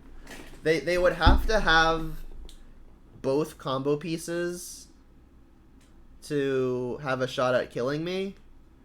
They would have to have combo piece, and the Emery and the Mox Amber in order to be able to kill me. So I might actually just like casting the Stomp and casting the Bonecrusher just so it's easier to kill the opponent next turn, and it's also less soft to more copies of Teferi because I'll still have an attacker in play. I think I'm going to Stomp play Giant. Doing this first. So we add a Planeswalker to attack for an additional point. And this puts us at having lethal next turn. We've got 7 points worth of attacks. The opponent is at 7. So as long as they don't have combo piece A, combo piece B, and the Emery, and they hit the Mox Amber to combo with the Emery, I think we're good. But I said I think we were good last game too, and that didn't work out. How do you like them apples?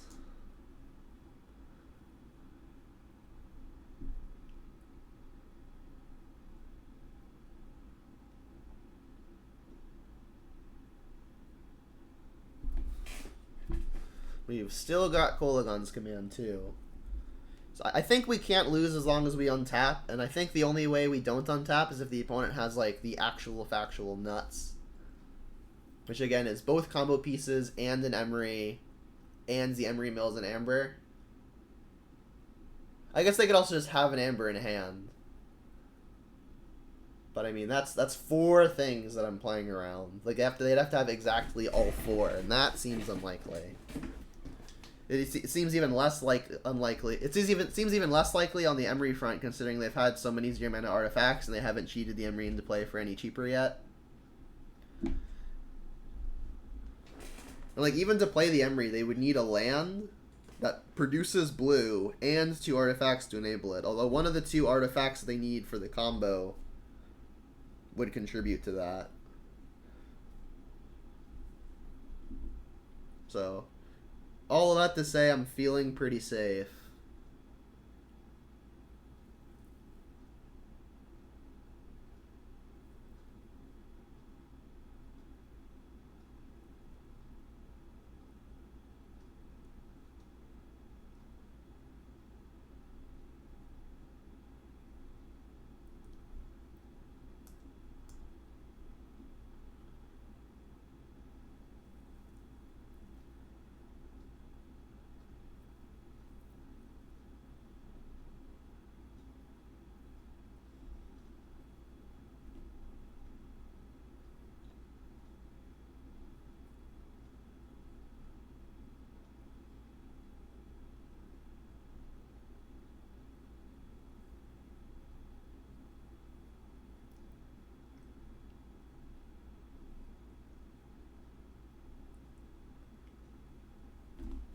Come on, opponent.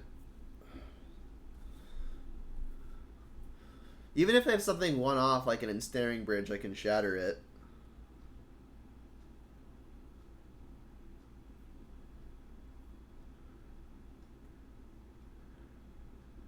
It would take something I haven't seen before.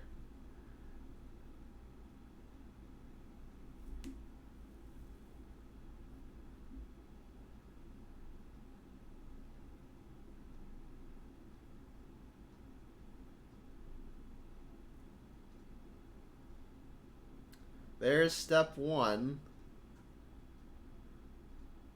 There's step 2.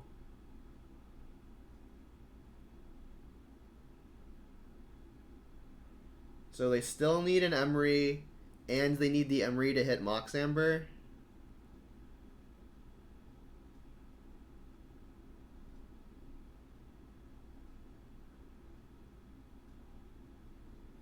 I mean, they didn't slam it immediately, so unless they were getting their YouTube started to record the nuts, they don't immediately have it.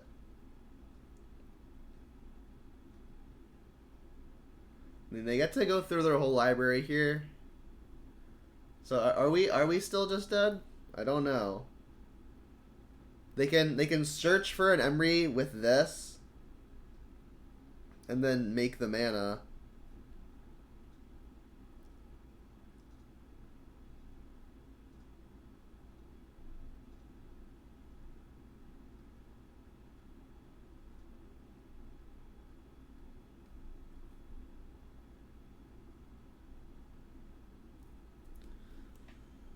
I would definitely be impressed.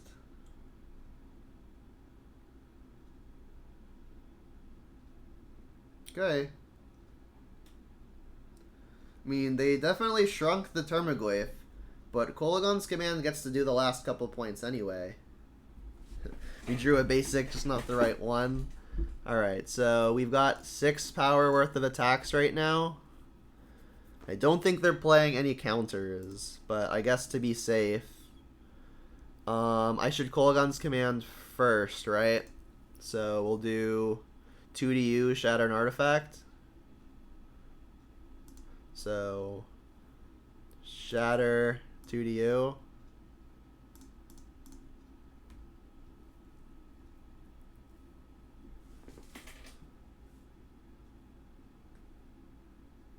Cool.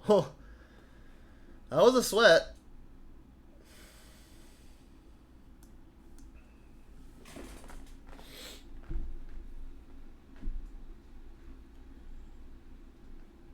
I don't think I want to change anything.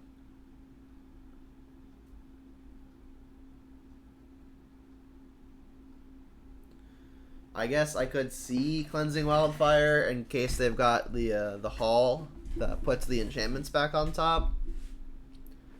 But that doesn't seem great. Maybe now that I'm on the draw, there is a bigger reason to just bring the brutalities in. Maybe cutting a Bloodbraid. Bloodbraid is pretty weak versus Teferi, but that has me cutting a lot of threats. My only threats after that are 4 Goyf, 2 Bob, 3 Bonecrusher. That's like what, 8 threats? That's not a lot. Sorry, 6, 7, 8, 9, 10, including the Bloodbraid. I don't think I can go lower than 10.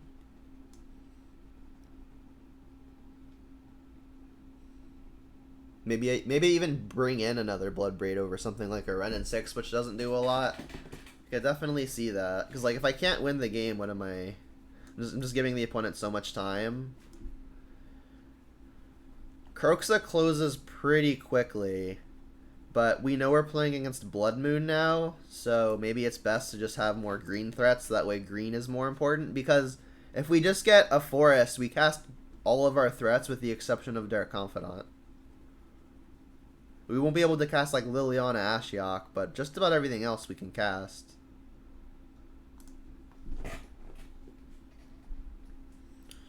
So Blood Moon.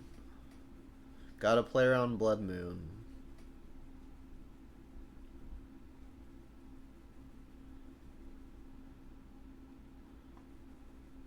I could bring in Bolt over a push. In fact, let's do it, assuming my opponent gives me the time. Submit. Bolt gets cast under a Blood Moon much more easily, but I'm worried about Urza.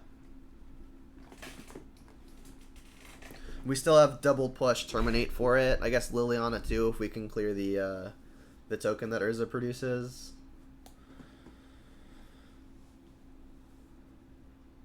Yeah. We've got the lands to play around the Blood Moon. We've got a Spell Bomb. We've got a Bob, and we've got a Bonecrusher. So I'm probably going to basic Swamp on 1. Use it to cast a Spell Bomb. More lands, not great.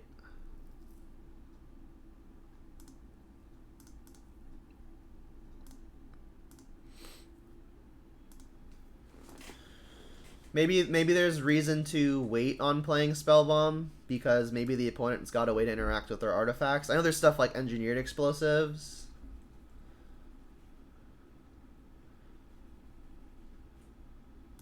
Okay. Alright, and we get to play around the moon. Ooh. Alright, still gonna play around the moon by getting basic forest here. Then I don't expect this Dark Confidant to live long, but if it does, this could pretty easily get remanded. We didn't see any remands last game, though. They might have just taken him out.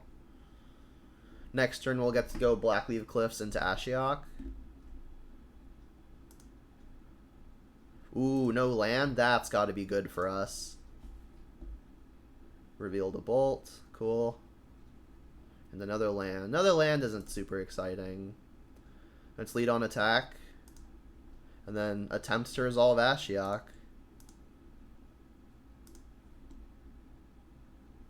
They didn't remand my Bob, so I think this is going to work. Unless they found it just now, which would be unfortunate. Oof. I'm going to activate it, targeting them. I think in case they're playing bolts, I should keep my Ashiok kind of high. But they didn't bolt the Bob, so maybe they just straight don't have it. I think the upside of activating this is that I think they only play one copy of Thassa's Oracle, and if we hit it, they might have a hard time winning. They're just continuing to brick. That feels good.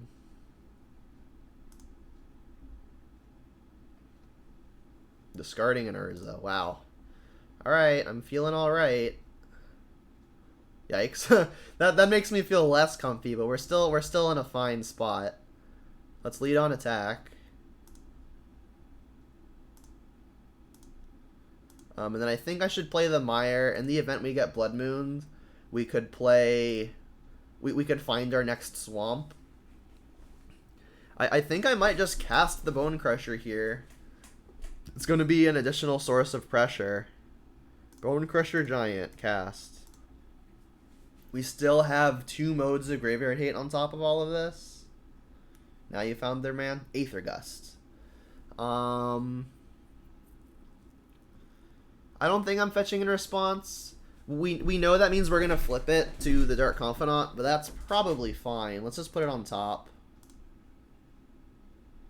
And then now that that card is there, we can minus again. This puts it in bolt range, but again, we've got Spell Bomb still. And if they've got the bolt, they almost definitely would have used it on the Bob a while ago. There are 3 copies of Underworld Breach gone now. They continue missing it. Alright, let's flip our Bonecrusher here. And a Goyf, not bad. So I think we're leading on attacking again.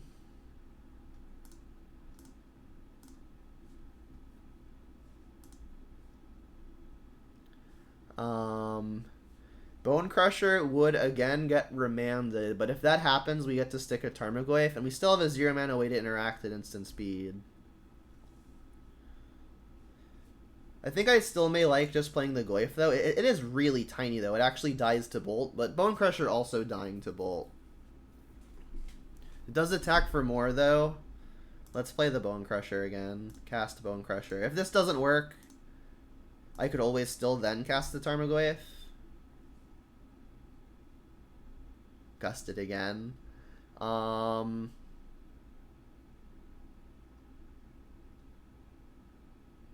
Having drawn Tarmogoyf, I think it's safe to shuffle this one away. And I am going to play the Tarmogoyf here to apply some more pressure. So the question is, do I want to go to 10 when I fetch here and then flip Bonecrusher again? We're going to attack for 2, 3. We can bolt them to add instant, make it 8. Stomp puts them down to 3, which means they're dead to another bolt.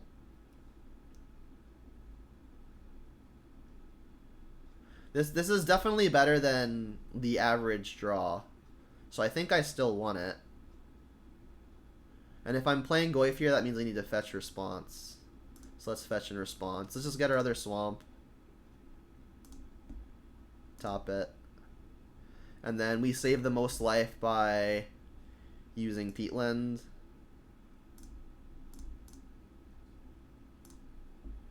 And then we'll minus again.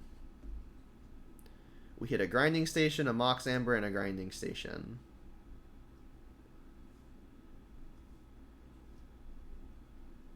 There are 2 Mox Ambers gone.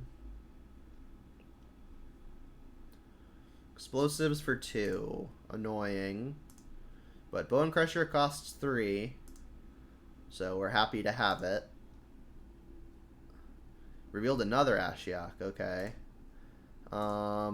If I mill myself here, that means we may be able to get to attack for more. I mean, I think this turn is just going to be play Wooded Foothills, cast a Bonecrusher, attack for 3, put you to 10. Again, I could bolt them, which would have them taking 4 plus the bolt is 7, which is 6. Bonecrusher should be able to close out just fine. Let's just attack for 3, play Bonecrusher. Cast. Ooh, not Stomp. I could cast Stomp, going down to 8. Does that shorten the clock at all? We don't get to hold up Bolt if that's the case. But I don't think there's anything we need to hold up Instant Speed Bolt for anyway. Let's get Basic Mountain. Stomp. We can still hold up Spell Bomb.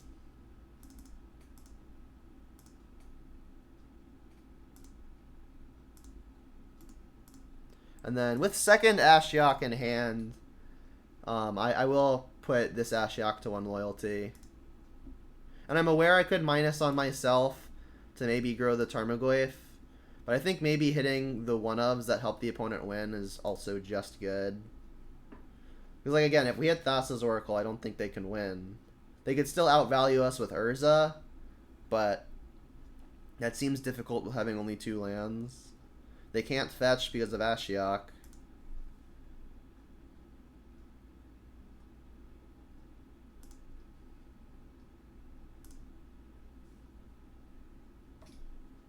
Ooh, Kolagon's command. Alright, well, we just have lethal now. Let's lead on attack, which will probably make them tap out to activate explosives. And then they can't fetch because of the Kolagon, because of the Ashiok that's in play. So we can now just go for the kill. So, I guess discard a card to a target. So choose a player, choose a player.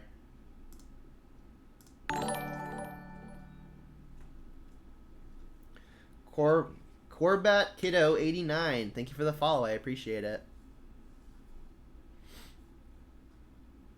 I'm not really worried about what the opponent can discard here. I really doubt they're playing something silly like a Bailoff.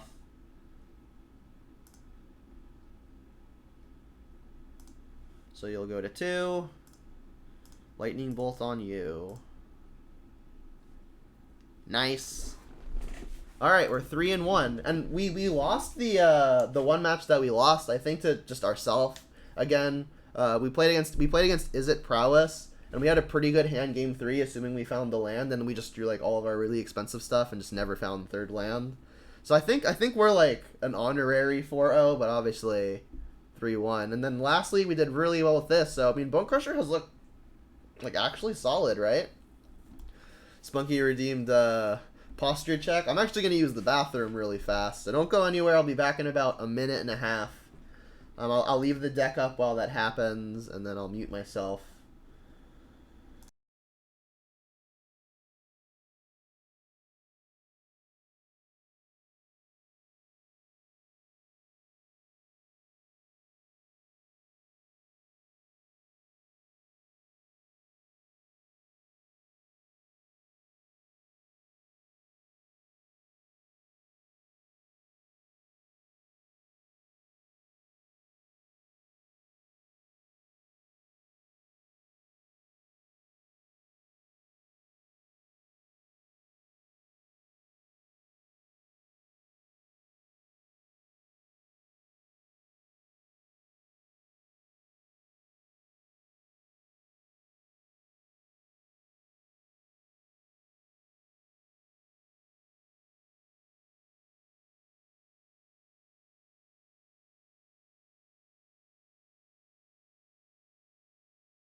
Yeah, 3-2 trophy secured. That's true. We can't do any worse than a Jund trophy at this point.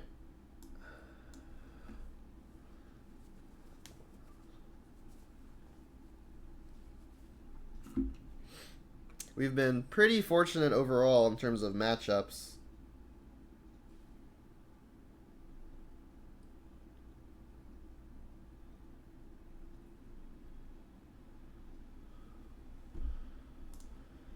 We got one more in us. Ooh. Let's keep. The opponent is mulliganed. We've got turn 1 Thoughtseize into a good amount of card advantage. So if we're playing a slow matchup, this hand is slated to be excellent. Windswept Heath. That can mean a lot of things. Blackleaf Cliffs is an okay one. Let's just lead there. What you got? Ooh. So they've got Renin 6 of their own. Karn the Great Creator, Seasoned Pyromancer, Tireless Tracker. Well, let's take the Renin 6 for sure. Not only did they keep a 2-lander with Renin 6, it's also quite good versus our Dark Confidants. That was a good Thoughtseize. Yeah. I think 4-0 was 100% in reach. Deck just decided to do us a little dirty. Yeah, and I do think Norbert is right. We're playing against Ponza. So I am concerned about potential Blood Moons. So, I mean, as long as they don't have it exactly on the turn coming up, we can afford to fetch around it. So let's get basic Forest here. We're going to Renin 6, buy it back. And then just like have the Verdant for the Moon. I guess in the event something happens to my Renin 6, like they bolt it down or something, I should just use the Foothills. I guess I'm going to buy it back immediately so it doesn't matter anyway. It's better safe than sorry, right? Like, what if they're playing some ridiculous BS like Surgical? Let's not get got by it. It's playing around it feels pretty free, with the exception of we can't escape Kroxa off of basic Forest. Like I'm probably overthinking it, but it's free to play around. Sprawl, yep. We know 3 of their 4 cards. Oh wow, okay. That's fine. We now are able to play around the Blood Moon by getting basic Swamp. And I'm for sure playing a Bob here. If they have a Bolt or a Stomp of their own, it's going to be unfortunate. But if they go the Karn route next turn, I think it's going to be pretty important that we're able to attack it, or at least try to. Boo. Alright, so we know their hand. We've got a backup Bob. If they Karn minus, we at least have a Lightning Bolt.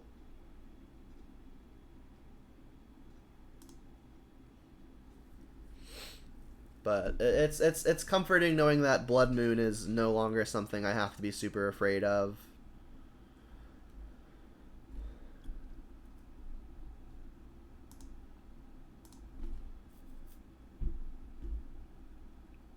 Yeah, like playing Verdant and getting basic Forest with that as opposed to the Foothills means that if I'm using the Verdant Catacombs anyway, I have 1 card's worth of information concealed.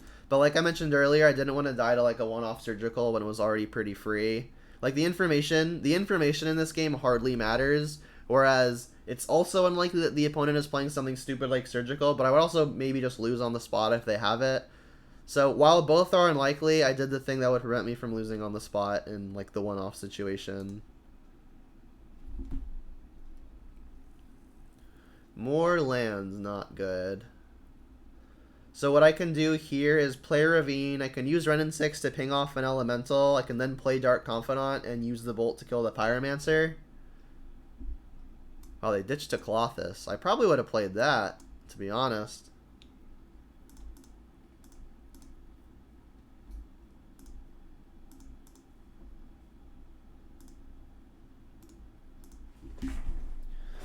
And then if they attack both at the Renin 6, I'm almost definitely just shooting this Pyromancer. Alright, well now they're finding lands. Hopefully that's all they've found. But they have lots of things that I'm very worried about. Bloodbraid, some people play Gargaroth, some people play Glorybringer. All of these things would be bad for me.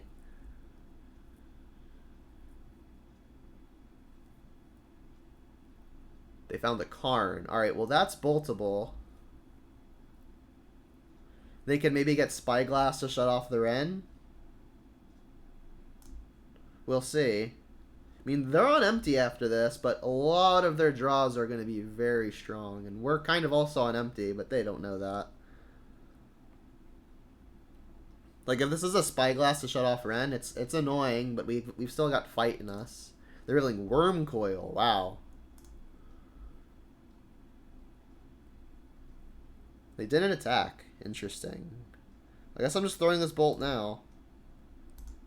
It's not going anywhere else. So they got 2, 3, 4, 5, 6. They do have the mana for it. Worm Coil is going to be a hard one to fight through. If we can have them discard it this turn, that'd be good. It's like Liliana Kolagon's command would be excellent. Well, maybe. So I guess we're going to Bloodbraid here. So we want to find one of our 2 remaining Thoughtseizes, Kolagon's Commands, Liliana's, even Kroxa would do it. So there are like 11 or 12 cards in our deck that would have the opponent discard here, and we can't hit a land with the Bloodbraid. I do think I want to push the Pyromancer so it can't pressure the Renin 6, which means that I think I'm fetching Basic Mountain here. I would have fetched Basic Swamp, but we drew it. So let's use Mountain. Let's use Wooded Hills to fetch Mountain. Okay. And then if we hit another Renin 6, I'm going to have wished that we used this one first. So let's use it first. And then hope we hit one of 2 Thoughtseizes, one of 2 Kroxas, one of 4 Lilianas. I had listed something else before. Kolagon's Command. So there are 10 cards that would have the opponent discarding here. Yikes. Alright, well, we'll put it in the yard. That wasn't very good. Alright, and we revolted because we fetched. Alright, we have to fight a Worm Coil. Inquisition, I think, was the actual worst case hit. I guess maybe Push would have been worse. Because Push is almost better in the deck. Here's a Wormy Coil, probably. Yep. I mean, we could maybe defeat this. They're on empty, but then again, so are we. Bob is going to have to help us out here. Bloodbraid's a start. I guess let's just lead on that. Kolagon's Command? Other Inquisition? Or at least we took something. Buy back a land. Play a land. And then if they attack with the Worm Coil, I think I'm just double blocking on Bloodbraid. I was wondering why there wasn't a Corgi on it. You got thrown one? They're not the tiny bites. Oop. He'll deal with it. It'll be fine. Still their seat. Alright, yeah, let's, I guess, double block. We gotta grind through this thing somehow. If they found a Bolt or a Stomp here, you know, so be it. Still hoping they draw Relatively Dead while we've got our Bob going. We do have this Raging Ravine as a potential blocker. We found Liliana, cool. So now we get to kill token number 1, kill token number 2.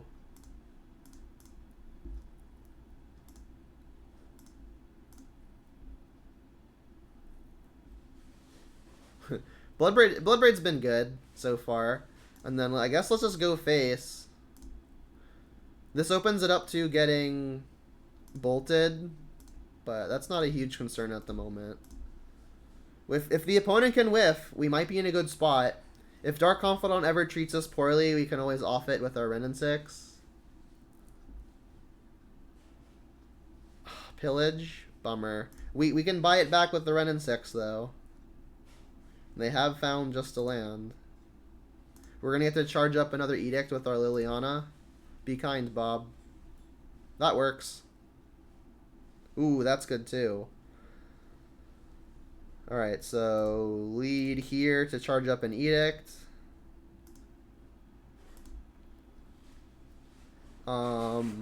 Attack.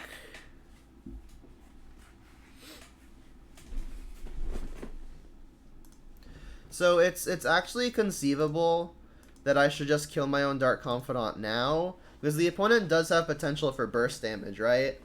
Like, they've got maybe Glorybringer, they've got probably Bolts and Stomps, and like one more trigger of Bob being mean to us could be what puts us out of it. So I think I like killing my own Dark Confidant now, and I'm more comfortable in doing so, having drawn more threats. So we've got 7 power here, 4 power here, that's 11. So if I wanted to use the Stomp now, I could. That would make it 13, which means a ping next turn is just lethal. I have to shock to do it, right? Because I would need 7 mana total. This is 5 and this is 2. I would have to shock going to 4. I think the only thing that would kill me from there is Glorybringer. I'm so far ahead that I think I should just not let that happen. I'll just play this as a 4-3 and kill my own Bob. Goyf. Cast Bonecrusher. Play land. Alright, I mean, we're pretty ahead at this stage. Alright, and the opponent finding a land there should just about seal the deal. They do have Seasoned Pyromancer in their yard, right? Doing it now doesn't make much sense to me, because now we get to get one out of the way with the Wrenn and 6. They could have done that at instant speed, right? We can also Edict one if we cared to. And the Edict's not getting much better, so I'm thinking I should do it.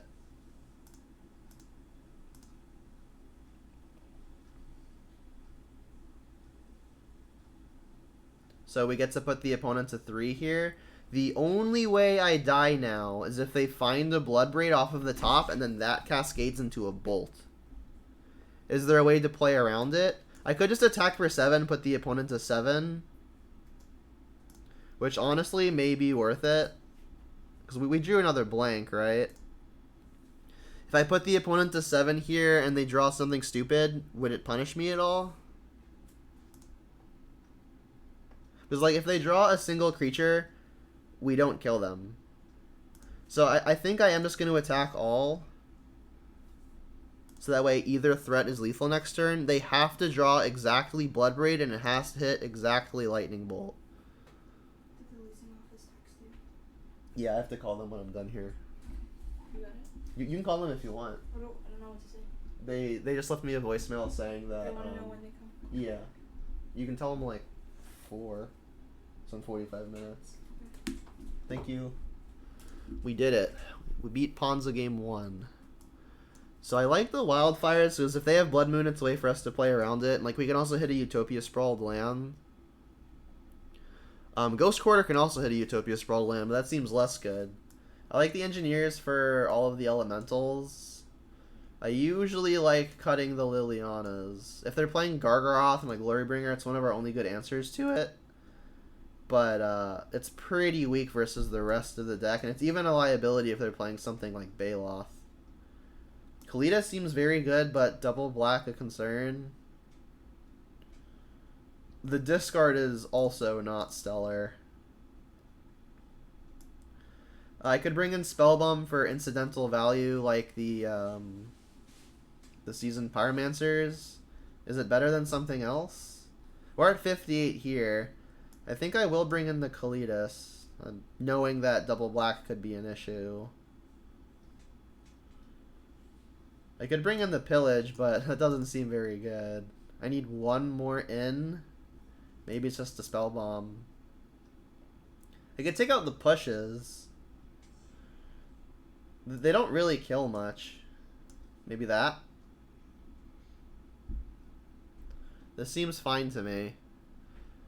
They've got lots of basics. This Ghost Quarter lock doesn't seem like it's going to be at all relevant.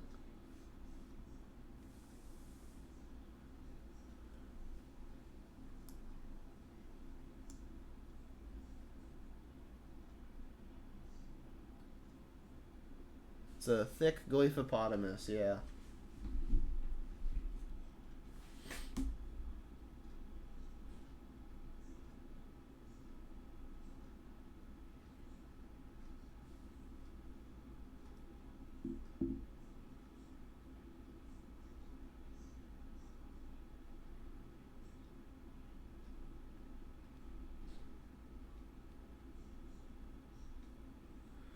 Alright.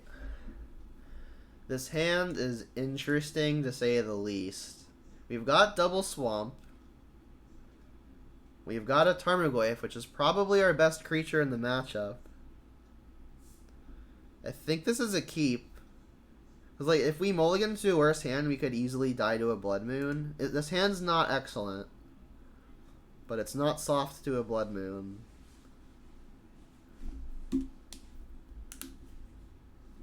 Ideally, we find a red source close to immediately. A little awkward in that we do want to eventually find our basic forest, but that means we still don't have access to red. So I'm going to value, I guess, Stomping Ground pretty highly.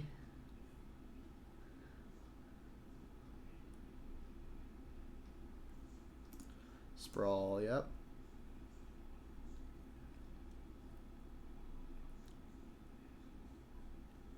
Not great. I guess let's just get this untapped. This may be an error, because if the opponent has a pillage, we're getting ourselves cut off of green. I guess they don't have it.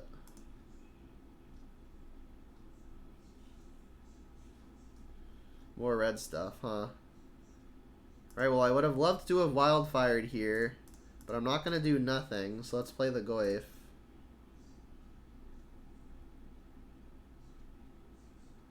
Stomp would still kill it. Nothing. Interesting. Their hand's got to be really powerful at the top.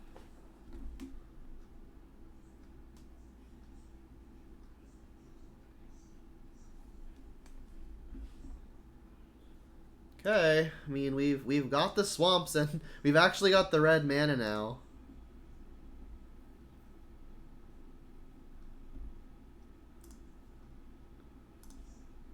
Hit this. I could just play a 4-3, but I think choking the opponent on mana might be good.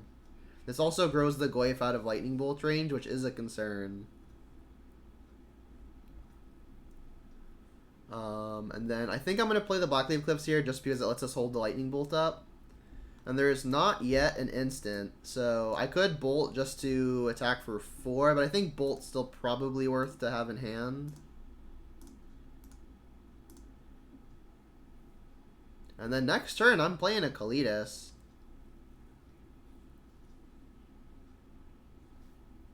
Karn. Alright, that's boltable. They might just plus in hopes that we can't kill it.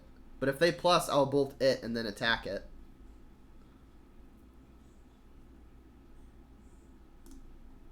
I'm wondering what they're getting here. I mean, it might just be something like another Worm Coil.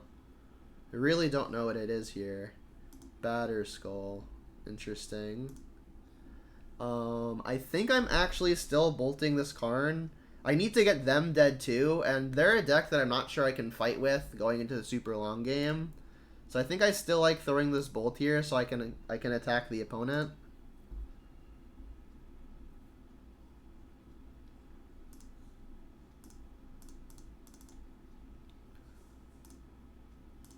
Alright, here's a Kalitas. It doesn't size up very well versus specifically Germ. But Goyf is bigger than it. I guess it does size up well if I Plague Engineer naming Germ, which could be interesting. There it is. I could also play the Engineer, name Germ, and then bolt it. Thoughtseize is interesting. I mean, I get to do all of it, right? I can Thoughtseize, play Plague Engineer, play the Bolt. As long as they don't have 4 Baloths that I'm forced to take. They've got another Karn. Karn's going to do a pretty good job. I guess, so they're going to have 6 mana next turn, 4 of which is going to be spent on Karn, so they can get a 2 and play a 2. But Bridge costs 3. Relic, I think, might actually just be more concerning. Because that can shrink the Goyf. Taking Karn here, there's already a sorcery, so we're going to be attacking for 8.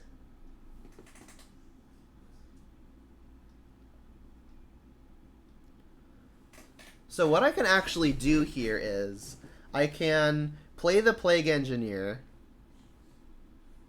naming Germ, attack both. If the opponent takes it, we can bolt them dead. Am I able to beat this Relic? Because, like, Karn could get sticky if they're able to get the Ensnaring Bridge. So I'm thinking for safety concerns, I should just take the Karn. Am I able to beat them even through a Relic? Because again, I'm going to be taking Relic that adds Artifact, which is another type. So we're hitting for 6 7, 8, 9 here. That puts them to 2. We can just stomp them dead. So I can beat them through a relic. Let's take the Karn. Oh, sorry. Yeah, we're not adding a type, so they're going to go to 3. Let's still take the Karn. Play a land. Use the black. Name Germ. Okay. And then if they take the hit, they just die. But it's still probably better to get this out of the way when we know their hand is doo-doo.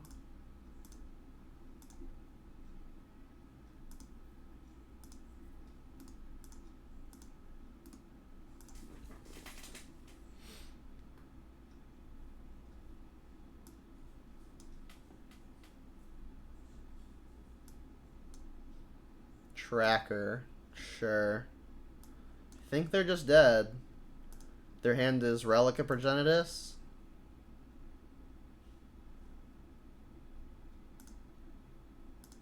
I mean, they're dead to the on boards. And then on top of that, I've got Stomp. Land. I guess we're just attacking.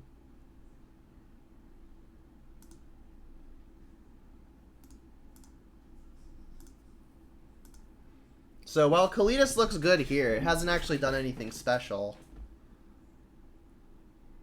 Kill you?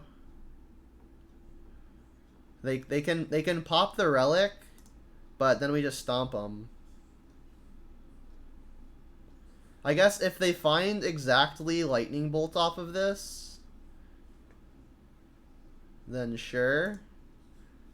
But if they find bolts to kill this, they're taking 1 and then we stomp them anyway. Stomp.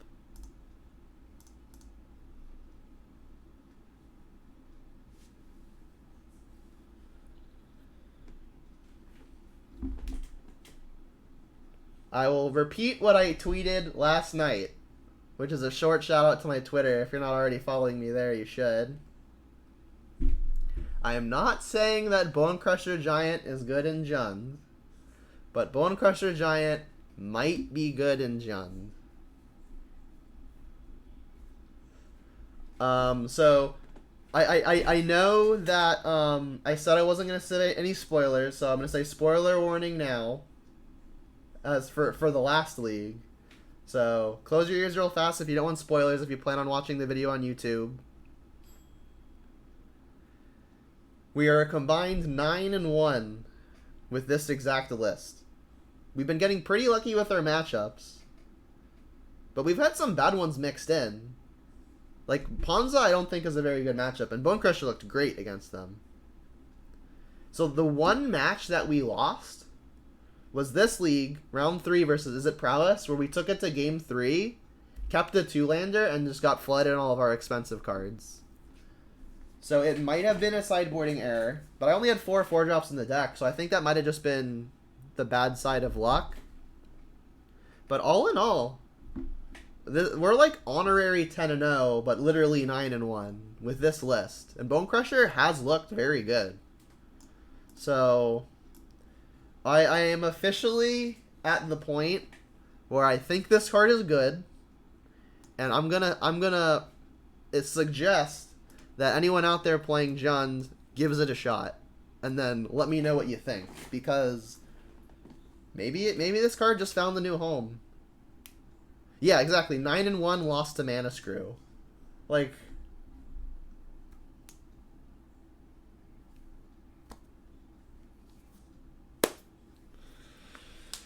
did we do a thing?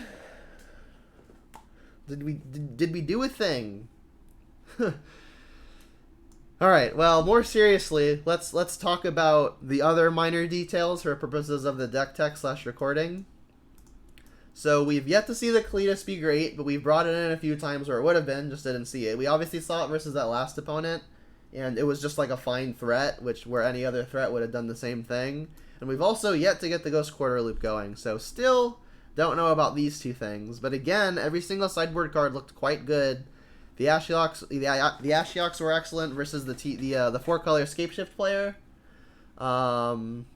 They were also great versus the opponent prior to the one we just played. playing the combo deck. We were exiling their yard when their graveyard related combo deck. The pillage looked good. Again, we brought it in when we wanted to hit artifacts. So having first pillage over third wildfire has looked consistently good. So that said, I still like having two copies of wildfire for the various big mana matchups and things like Ponza where we can hit the Utopia Sprawls and get ourselves out from under a Blood Moon, which is nice. The engineers have looked also just fine. They've been very good. The brutalities have been excellent. The spell bombs have been excellent. And then here are the two experimental cards. So, I mean, all in all, I'm still really liking the sideboard, and I don't think I would make any dramatic changes. As far as the main deck is concerned, I think I still really like this main deck. We're a bit heavy on 1 mana removal spells. We're playing 7 and only 5 discard spells. But like I mentioned last league and the league prior, discard is really strong when the meta is full of control decks and combo decks. And it tends to be weaker when the format is filled with aggro and mid-range. And I think the format is predominantly aggro and mid-range right now. So the discard spells do get slightly worse. So that's why I'm playing 5. And then things like push and bolt are much better versus mid-range, much better versus aggro. And they're also typically at least serviceable versus combo and control. Bolt can finish off walkers. Things. One example would be Storm, and even the opponent that we played against playing Emery to help combo off, like the removal spells kill those. So I think the floor on things like removal is higher than the floor on things like discard. So that's why I'm leaning more towards the removal side right now, while the format is more slanted away from combo and control. So I still like the split. The two Dark Confidants have actually been very good. I think this card is a standout in that pretty much the floor on all of these cards, and what I mean by floor is the worst case for the card. The worst case for all of these cards is typically medium, like pretty medium. It's not high for sure because that would be a ceiling, but the worst these cards can be is not real bad. Like Ren and 6 at a minimum is buying you back a bunch of lands, which isn't fantastic when you need action, but at least it's still doing that. Sometimes you're cycling it with a cave. Bonecrusher at its worst, it's a decent clock. Kolaghan's Command at its worst, you're still shocking something and having the opponent discard. Goyf at its worst is just a generic beater. And then these are obviously just super efficient one-for-ones that are kind of a requirement in Modern. So like Dark Confidant I think is a standout in that its floor is I think this is the only card in the deck where the floor is super low. The matchups where this is bad, it's near unplayable. But the matchups where this is good, it's almost the best card in the deck. And we saw, I think, a good display of that idea. We took this card out twice in matchups where it was bad. We took it out versus Izzet Prowess and versus the Naya Zoo deck. And in the matchups where we kept it in, which were the other 3, it did absolutely excellent. When it went unchecked, which was pretty much every time, we drew like 3 or 4 cards off of it, and those extra resources made it pretty easy to win. So I think Bob is a standout in that regard. So it's going to be interesting to see whether we want to continue playing this just as the meta develops. Ooh, I got pizza rolls. Thank you. So yeah, I think Bob is the standout in that it's the only card in the deck that its worst case scenario is actually just really bad. So I mean, I think this I guess kind of concept is what has allowed this particular list to perform so well. Even against bad matchups, which granted we haven't seen a lot of yet, our cards can only be so terrible. Like, for example, like in the past I played 4 Dark Confidant, and then if I run a 4 Dark Confidant list into a field of just like Burn and Prowess and I guess Zoo, because we played even Zoo today, Bob doesn't look good, right? But if we play against our bad matchups like Ponza, and our worst cards are not that bad, like we're playing Bonecrusher, right? Like the slot that this thing filled was probably a bad slot for the Ponza matchup, but we're playing Bonecrusher instead, and Bonecrusher was a pretty big contributing factor to why we won that match. So the cards that we usually play that have bad matchups, things like Dark Confidant, are just not very present in this list, and we've instead replaced them with things that have fewer bad matchups, and some even have matchups where they're just excellent, right? Because while the floor is medium high, like sometimes it's just a 3 mana 4/3, the ceiling is really high. Like, so you play against the Jund Mirror, for example, you play against any control deck, for example, pretty often this is going to be a 2-for-1 rolled up in and of itself, and then on top of it, it's just a nice clock. So things like Bonecrusher, I think, have been impressing me more and more. And obviously, like, Bonecrusher makes things like Hologun's command better. It makes things like Bloodbraid Elf better, because now Bloodbraid hits another threat and it hits another removal spell. So, I mean, it's a powerful standalone, and on top of that, it's got a bunch of things that are going for it that just power up the entire deck overall.